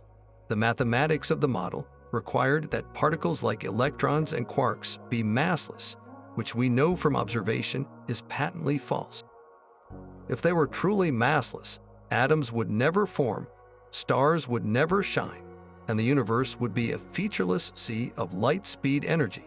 Something had to be breaking the perfect symmetry of the early universe, something that acted like a cosmic molasses, giving substance to form and allowing matter to clump together into everything we see. The solution was a breathtakingly elegant idea proposed in the 1960s by several theorists, including Peter Higgs. The concept is known as the Braut-Englert-Higgs mechanism, and it introduces a new field that permeates all of space, the Higgs field. Imagine the entire universe is filled with an invisible, treacly substance. Particles that interact strongly with this field, like the top quark, feel a great deal of drag as they move through it. This resistance is what we perceive as their mass. Particles that interact weakly, like photons, zip through completely unhindered, remaining massless. The Higgs boson, then, is not the field itself, but the smallest possible excitation of it, a ripple in the cosmic molasses. Finding this particle would be the definitive proof that the Higgs field is real, completing the Standard Model and explaining the origin of mass. The hunt for this elusive ripple required building the largest, most complex machine ever created by humanity, the Large Hadron Collider at CERN. Buried over 300 feet beneath the French-Swiss border, the LHC is a 17-mile ring of superconducting magnets designed to accelerate protons to 99.9999991%, the speed of light, and then smash them together head-on. In these collisions, the immense kinetic energy is converted back into matter, recreating for a split second the searing conditions that existed a trillionth of a second after the Big Bang. Amid the shower of exotic particles born from this energy, physicists hoped to find the signature of the Higgs boson, but the Higgs is incredibly unstable, decaying into more common particles almost instantly. The challenge wasn't just creating it, it was identifying its faint fingerprint among the billions of collisions happening every second. Two massive experiments, ATLAS and CMES, were built to act as independent witnesses to these microscopic fireballs. Each is a cathedral of detection, comprising layers of sub-detectors that can track the paths, energy, and identity of the particles exploding from each collision. They weren't looking for the Higgs itself, but for the specific combinations of particles it was predicted to decay into, such as pairs of photons or 4 muons. After years of collecting data and sifting through the debris of countless proton collisions, both teams began to see a faint but consistent bump in their data, a small excess of events at a specific energy of around 125 gigaelectronvolts. This was the telltale sign of a new particle. The statistical significance grew throughout 2011 and into 2012, and on July 4, 2012, the world watched as the leaders of the ATLAS and CMS collaborations announced they had observed a new particle consistent with the long-sought Higgs boson. The precision of the discovery was stunning. 2 entirely independent experiments, using different technical approaches, had found the same result at the same time, a triumph of meticulous science and global collaboration. The cosmic significance of this discovery extends far beyond simply completing a textbook. The Higgs field is believed to have played a critical role in shaping the universe just moments after the Big Bang. In the initial extreme heat, the Higgs field was in a symmetric state, its value 0 throughout the universe. In this state, all particles were massless and moved at the speed of light. But as the universe expanded and cooled, a cosmic phase transition occurred, much like water freezing into ice. The Higgs field underwent a process called spontaneous symmetry breaking, settling into a non-zero value everywhere. This is when particles acquired their mass, when the fundamental forces we know today, the electromagnetic and weak forces, split into their distinct identities, and when the universe suddenly became capable of forming the complex structures that would eventually lead to galaxies, planets, and life. The discovery of the Higgs boson gave us a direct window into that pivotal moment of transformation, a time when the laws of physics as we know them were truly born.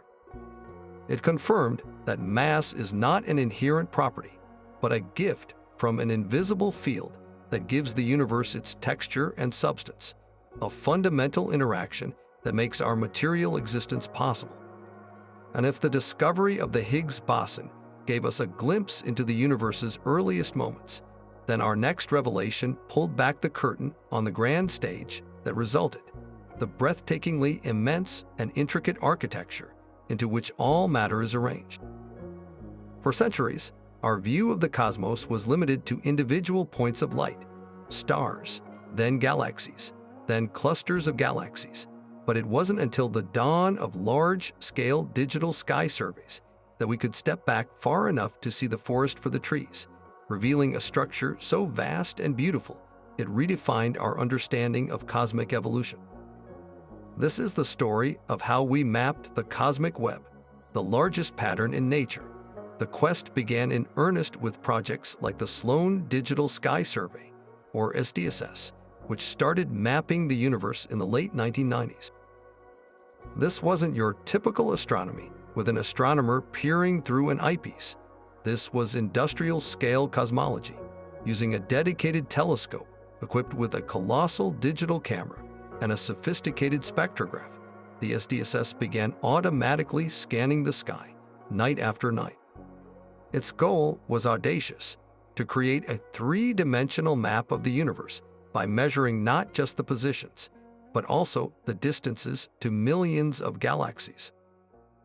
It did this by taking the spectrum of each galaxy, measuring its redshift, and using that to calculate how far away it was.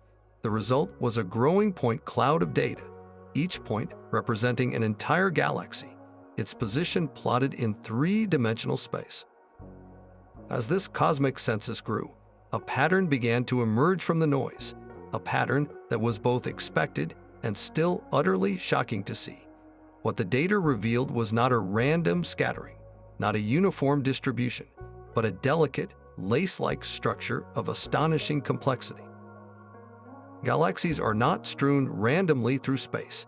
They are arranged into a vast cosmic web, a network of dense filaments, immense sheets, and massive clusters where these filaments intersect. And between these structures lie equally vast and almost completely empty regions called cosmic voids, bubbles of nothingness that can span hundreds of millions of light years. This web is the large-scale structure of the universe, and seeing it mapped for the first time was like seeing the vascular system of a living organism for the very first time, a hidden anatomy on a scale that defies human comprehension. But how did this structure form? The blueprint was written into the universe in its first instant. As we discussed with the cosmic microwave background, the early universe was not perfectly smooth. It was imprinted with tiny quantum fluctuations, minute differences in density from one patch of space to another. These were the seeds from which everything grew. After the Big Bang, gravity began its slow, relentless work. Regions that were ever so slightly denser had slightly stronger gravity, which pulled in more matter from their surroundings, making them even denser. Over hundreds of millions of years, this positive feedback loop amplified those tiny initial imperfections. The dark matter, which makes up the majority of the mass, formed an invisible scaffolding first, because it doesn't feel pressure or radiation pressure and can start clumping immediately. Ordinary matter, the atoms that would eventually form stars and galaxies, was initially too hot and energetic to collapse, buffeted by the pressure of radiation. But as the universe expanded and cooled, this normal matter was finally able to fall into the gravitational wells already carved out by the dark matter. It flowed along the dark matter filaments, pooling at the intersections to form galaxies and the immense clusters we see today. The cosmic web is essentially a map of the gravitational potential of the universe, with galaxies tracing out the underlying, invisible distribution of dark matter. This structure tells us profound things about the universe's composition and evolution. The specific size and distribution of the filaments and voids are a sensitive test for our cosmological models. For instance, a universe with more dark matter would have formed its structure earlier and more vigorously, leading to a thicker, more clumped web. A universe with less dark matter would be more diffuse. The fact that the observed web matches the predictions of our standard model, with its 27% dark matter, is a powerful independent confirmation of that model's accuracy. Furthermore, the web is not static. It is a dynamic, evolving entity. Galaxies flow along the filaments toward the dense clusters at the nodes, in a process astronomers call cosmic rivers. By measuring these flows, we can weigh the clusters and map the distribution of the dark matter that guides it all. Modern surveys have taken this mapping to an entirely new level. Projects like the Dark Energy Spectroscopic Instrument are creating maps that encompass tens of millions of galaxies and quasars, stretching back over 11 billion years of cosmic time. This allows us to create a movie of the universe's evolution, to watch the cosmic web grow from the faint, nascent structures in the early universe into THE, Chinese letter, intricate network we see today. It reveals how galaxies evolve differently depending on their address in this cosmic metropolis. Those in dense clusters are often old, red, and elliptical, having exhausted their gas supply long ago, while those in the quieter, filamentary suburbs can continue to form new stars. The large-scale structure is the ultimate expression of gravity's creative power over billions of years, a frozen record of the universe's history that we are now learning to read, revealing the invisible hand of dark matter that has shaped everything we can see. Yet as we push our understanding of the cosmos to its very limits, from the largest structures to the smallest particles, the universe continues to offer up natural laboratories where matter is pushed to extremes we could never hope to recreate on Earth. One of the most spectacular and bizarre results of a star's death is the creation of a neutron star, an object so dense it bends the very rules of physics. The story of their discovery begins, as many great stories do, with a persistent and curious graduate student, and a signal so perfectly regular it was almost mistaken for a message from another civilization. Jocelyn Bell Burnell was analyzing data from a vast radio telescope array she had helped build in Cambridge when she noticed a peculiar, repeating signal in her charts, a pulse of radio waves arriving with metronomic precision every 1.337 seconds. This was in 1967, and the idea of extraterrestrial intelligence was very much in the air. The team half-jokingly labeled the signal LGM for little green men, as the regularity was unlike any known natural phenomenon. But as more of these pulsing sources were found across the sky, the truth became clear. This was not an alien beacon, but the signature of an entirely new class of stellar object. They named it a pulsar, and its true nature was even more astounding than any science fiction. A pulsar is actually a rapidly spinning neutron star, the collapsed core left behind after a massive star goes supernova. When a star several times more massive than our Sun exhausts its nuclear fuel, the inward crush of gravity becomes unstoppable. The core collapses catastrophically, and the force is so immense that it literally fuses protons and electrons together to form neutrons, creating a city-sized ball of the densest material in the universe. Imagine taking the entire mass of our Sun and crushing it down to a sphere roughly the size of Manhattan. That's the incredible density we're talking about. A single teaspoon of neutron star material would weigh billions of tons, a mass equivalent to a mountain here on Earth. This newborn stellar corpse spins at a dizzying rate, a consequence of the conservation of angular momentum, the same principle that causes an ice skater to spin faster as they pull their arms in. A star that might have rotated once every few weeks can suddenly be spinning hundreds of times per second, but the spin alone doesn't create the pulse. The neutron star's other key feature is its unimaginably powerful magnetic field, trillions of times stronger than Earth's. This magnetic field acts like a colossal cosmic generator, accelerating charged particles from the star's surface and funneling them outward in two powerful beams from its magnetic poles. As the star spins, these beams sweep across space like a lighthouse. If Earth happens to lie in the path of that sweeping beam, we see a brilliantly regular flash of radio waves with every rotation. We don't see a constant light because the beam is narrow. We only see a pulse when it's pointed directly at us, creating the precise cosmic clock that Jocelyn Bell Burnell first detected. Beyond being fascinating cosmic curiosities, neutron stars serve as unparalleled natural laboratories for testing the laws of physics under the most extreme conditions imaginable. Their interiors are a realm of profound mystery. The intense pressure may crush neutrons themselves into an exotic superfluid, or perhaps even break them down into a soup of their constituent quarks, creating a state of matter that simply cannot exist anywhere else. The surface gravity is so strong that it would bend light in a visible ring around the star, and the crust is likely a crystalline lattice of iron nuclei 10 billion times stronger than steel.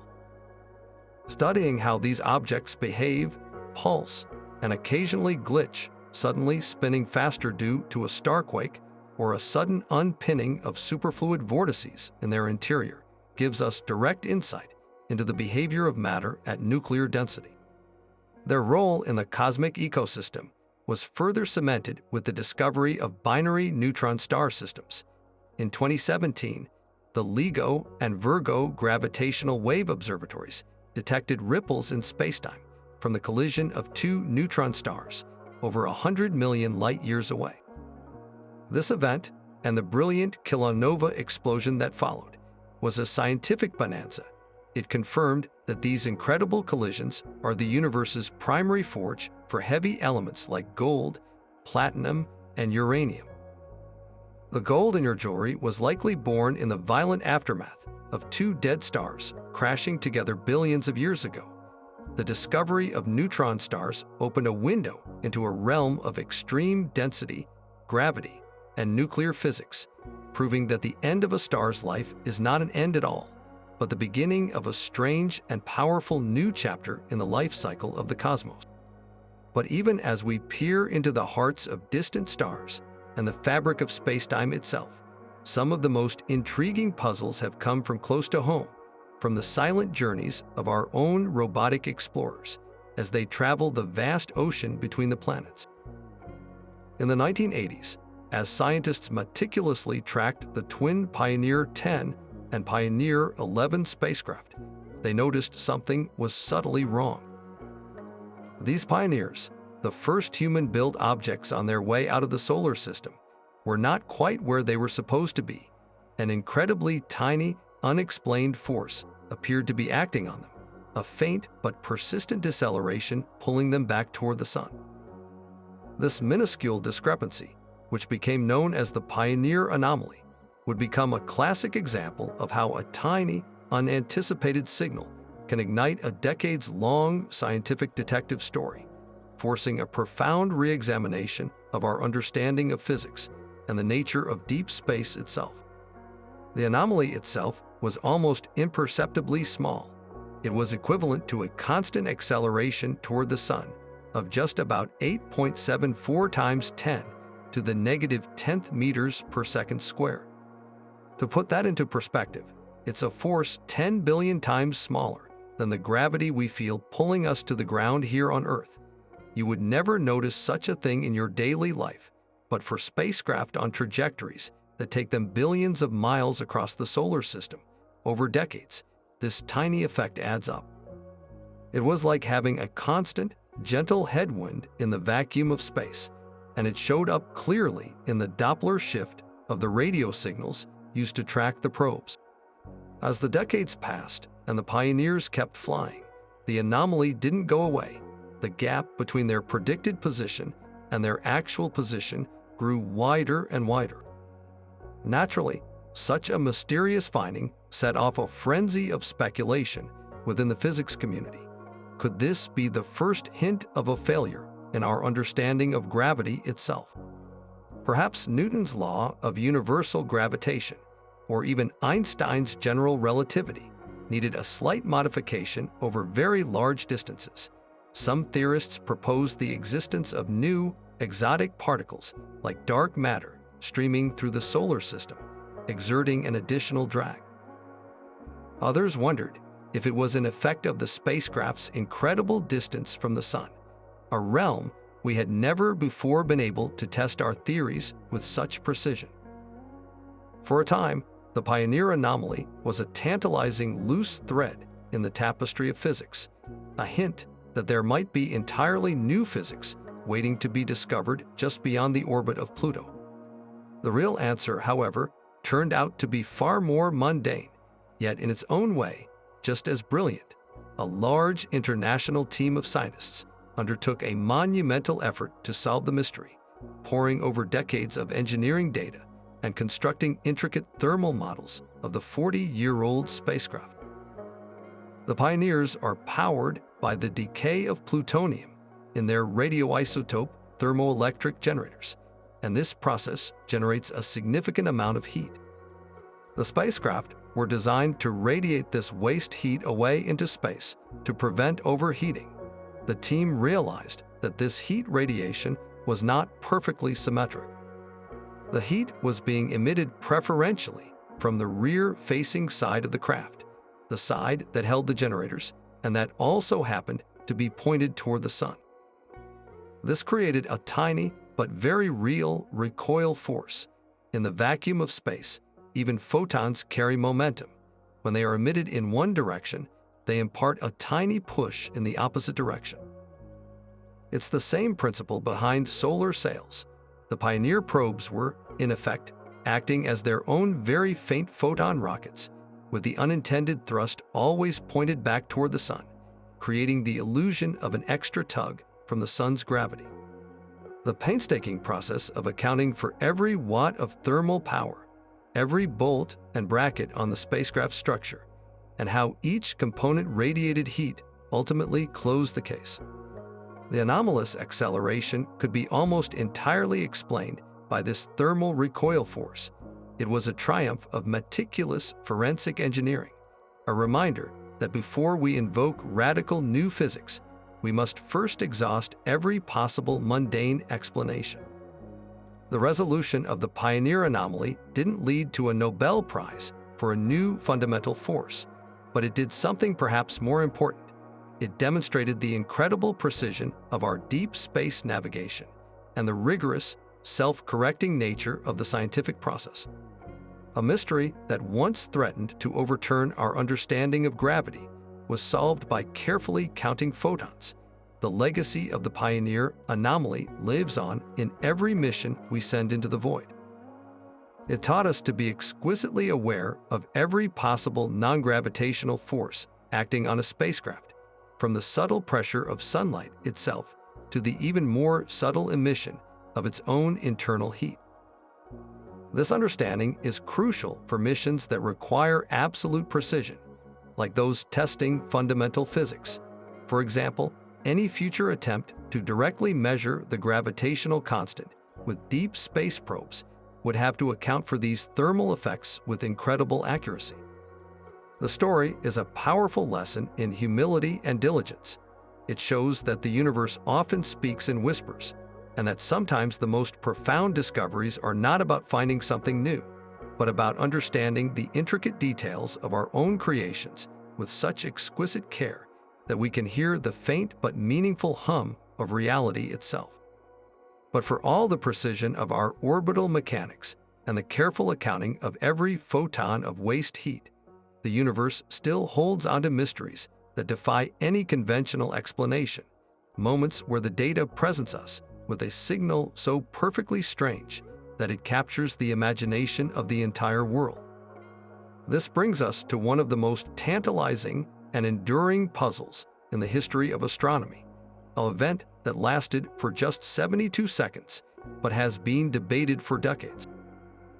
It was a summer night in 1977, and at Ohio State University's Big Ear Radio Telescope, a dedicated volunteer named Jerry Amon was engaged in the lonely, methodical work of the Search for Extraterrestrial Intelligence, or SETI. He was poring over reams of lined printer paper, the kind with continuous green and white bars, which recorded the telescope's observations in columns of alphanumeric characters. The data was typically a chaotic soup of numbers and letters representing the random noise of the cosmos. But on August 18th, as Amon reviewed the data from a few days prior, his eye caught something that made him stop dead.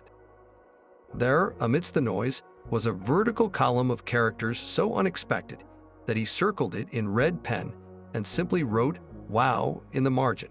That single, spontaneous exclamation would give this bizarre signal its famous name, and it remains one of the most compelling and frustrating anomalies in the quest to find other intelligent life.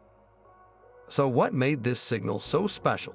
The Big Ear telescope was scanning the sky, listening for a very specific type of radio transmission, a narrowband signal. This is a crucial distinction. Natural cosmic objects like pulsars, quasars, or interstellar gas clouds emit radio waves across a wide range of frequencies. It's a broadband static. A signal used for communication, however, would be concentrated on one very specific frequency, just like a radio station you tune into on your dial. The WOW signal was exactly that, an intense, narrowband burst precisely at the frequency of 1420 megahertz. This frequency is part of a protected band called the waterhole, a quiet region of the radio spectrum that falls between the emissions of hydrogen and hydroxyl molecules, the two components of water. Scientists had theorized that this would be a logical, universally recognized channel for any civilization hoping to be heard above the background racket of the universe. The signal wasn't just narrow, it was incredibly powerful. over 30 times stronger than the ambient noise of deep space, and it followed the exact pattern you would expect from a celestial source. It grew in intensity for 72 seconds as the Earth's rotation swept the telescope's fixed field of view across it, peaked perfectly, and then faded out with the same symmetry. It had all the hallmarks of an artificial beacon from a point beyond our solar system. The immediate and obvious next step was to try and find it again. If it was a real signal from a fixed point in space, the telescope should be able to detect it again when that region of the sky came back into view. Jerry Amon and the team at Big Ear, along with other observatories around the world, pointed their antennas toward the same spot in the constellation Sagittarius again and again and again. They searched for over 50 subsequent passes. They never heard a peep. The signal never repeated. This single, brilliant shout into the cosmic dark has been followed by a profound, decades-long silence. And this is the heart of the mystery and the frustration. Without a repeat signal, the event remains an enigma, a one-off data point that cannot be verified or studied further. It's the ultimate cosmic tease. Over the years, countless explanations have been proposed, each one meticulously examined, and so far, each one falling short. Could it have been a secret military transmission or a satellite passing through the field of view? The frequency of 1420 megahertz is supposed to be protected internationally from terrestrial transmissions, making that unlikely. Furthermore, the signal's shape perfectly matches what you'd expect from a stationary source beyond Earth, not a moving object like a satellite, which would have caused a Doppler shift, changing the frequency as it moved. Others have suggested it might have been a signal reflected off a piece of space debris, but the intensity and the clean, narrowband nature make even that seem improbable. Some have even proposed a one-time event, like the catastrophic explosion of an alien spacecraft, but that ventures far into the realm of pure speculation. The most recent and perhaps most prosaic theory, put forward in 2020, suggests it could have been a radio signal from a comet that happened to be passing through that part of the sky. The problem: the specific comets proposed weren't actually in the right location at the right time. For now, the WOW signal stubbornly resists every attempt at a conventional explanation. Its true legacy, however, is far greater than the mystery itself. The WOW signal is a perfect symbol for the entire endeavor of SETI. It embodies both the thrilling promise and the immense, soul-crushing challenge of the search. It represents that electrifying moment of possibility, the heart-stopping second, when the data looks exactly like what you've been hoping to find for your entire career. And then it represents the long, slow return to silence, the painstaking process of ruling out every other possibility, and the ultimate, humbling admission that we still don't know. It teaches a critical lesson about the scientific method. Extraordinary claims require not just extraordinary evidence, but repeatable evidence. A single event, no matter how perfect, cannot be confirmation. It can only be a clue, a motivation to keep looking. The signal continues to inspire new generations of astronomers and engineers to build more sensitive telescopes, to develop better algorithms for sifting through data, and to scan the heavens with patience and hope.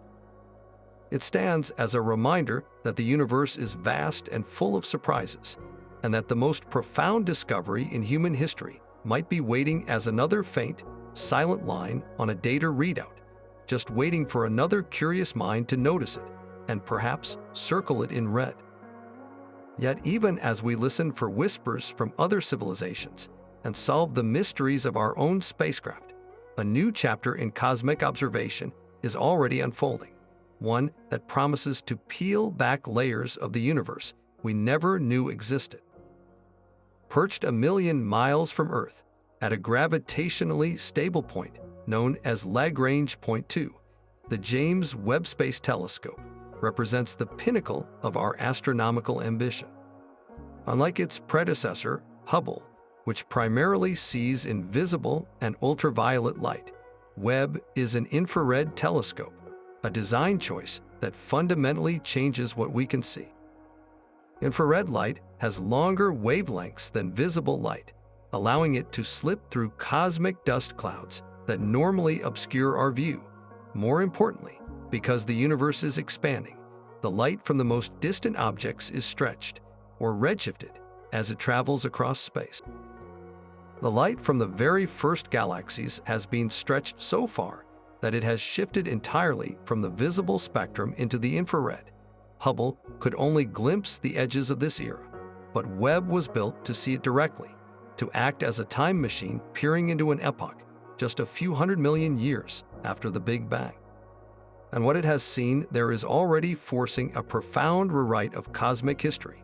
The standard model of cosmology suggested that after the Big Bang, the universe entered a period known as the Cosmic Dark Ages, a time when space was filled with a fog of neutral gas and no sources of light yet existed. Only after hundreds of millions of years did gravity slowly pull together the first clumps of matter, eventually igniting the first stars and galaxies, which then began the process of reionization, clearing the fog with their ultraviolet light. Webb was expected to find these first primitive galaxies, small, misshapen, and chaotic collections of stars, the humble beginnings of cosmic structure. Instead, its initial deep field images revealed a universe that was already shockingly mature. It found fully formed, massive, and brilliantly luminous galaxies that existed when the universe was less than 5% of its current age. These galaxies, seen as they were just 300 to 400 million years after the Big Bang, are far larger and more structured than any model predicted. They shouldn't exist. It's like finding a bustling, modern city in the archaeological record of the Stone Age. The presence of such developed systems so early in cosmic history suggests that the processes of star formation and galaxy assembly happened with breathtaking speed and efficiency, a reality that current theories of galaxy formation are now scrambling to explain.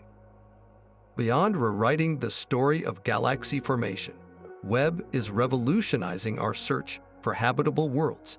Its secondary mission involves turning its incredible infrared gaze on the atmospheres of exoplanets.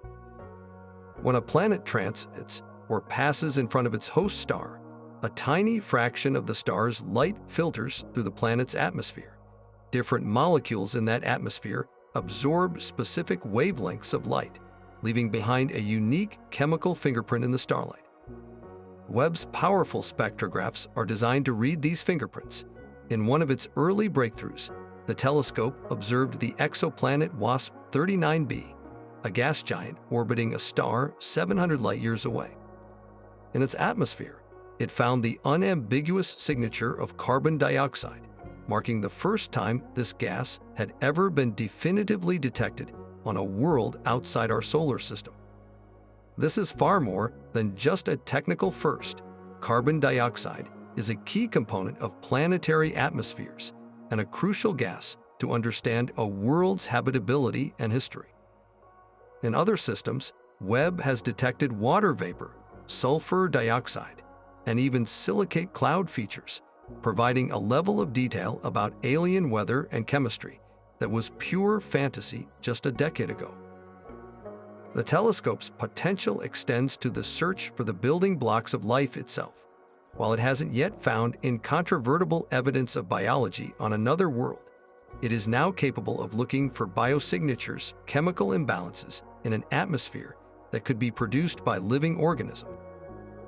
On Earth, the simultaneous presence of oxygen and methane is a classic biosignature, as these gases react with each other and would quickly cancel out unless they were being continuously replenished by life. Webb can now search for these combinations in the atmospheres of smaller, rocky exoplanets that orbit within their star's habitable zone, the region where temperatures could allow for liquid water. Each observation builds a new data point, moving us from simply cataloging planets to truly characterizing them as worlds, with their own climates, histories, and potential for biology. The James Webb Space Telescope is more than just a new set of eyes on the cosmos. It is a paradigm shift. By looking deeper into space, and therefore further back in time, and by dissecting the chemistry of distant atmospheres, it is challenging our most fundamental narratives of how the universe evolved, and is bringing us closer than ever to answering the timeless question of whether we are alone in the vast, star-filled darkness. And so, this incredible journey through 25 groundbreaking discoveries brings us to a profound realization. Our understanding of the cosmos has undergone a revolution so complete that the universe of our ancestors is almost unrecognizable to us today. We began with a small, static, Earth-centered cosmos and have arrived at a vast, dynamic, and deeply strange reality, an expanding universe born from a singular event, woven from dark matter, driven apart by dark energy, and teeming with planets and possibilities.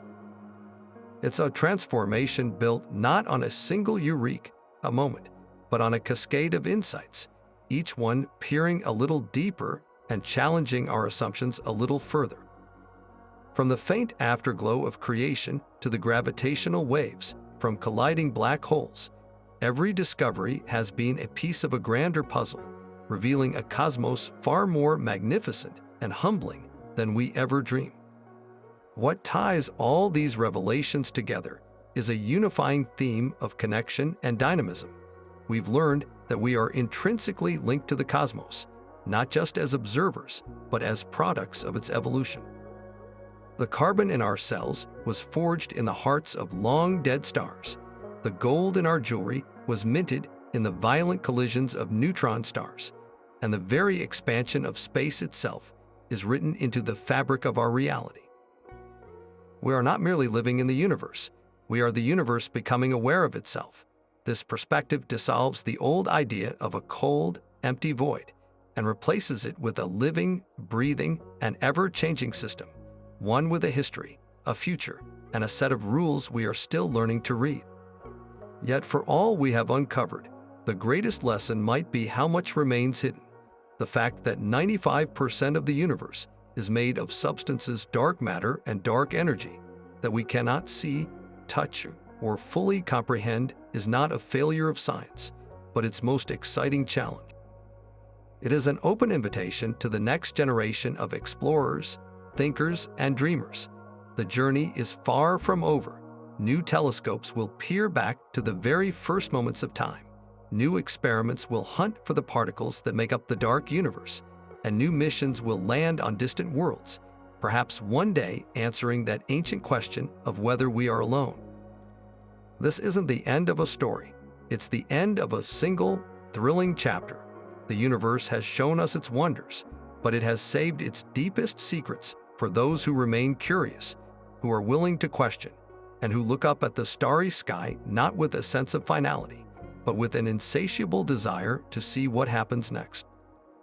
So keep looking up, keep wondering, and remember that every time we point a telescope at the sky or send a probe into the void, we are continuing the greatest adventure of all, the never-ending quest to understand our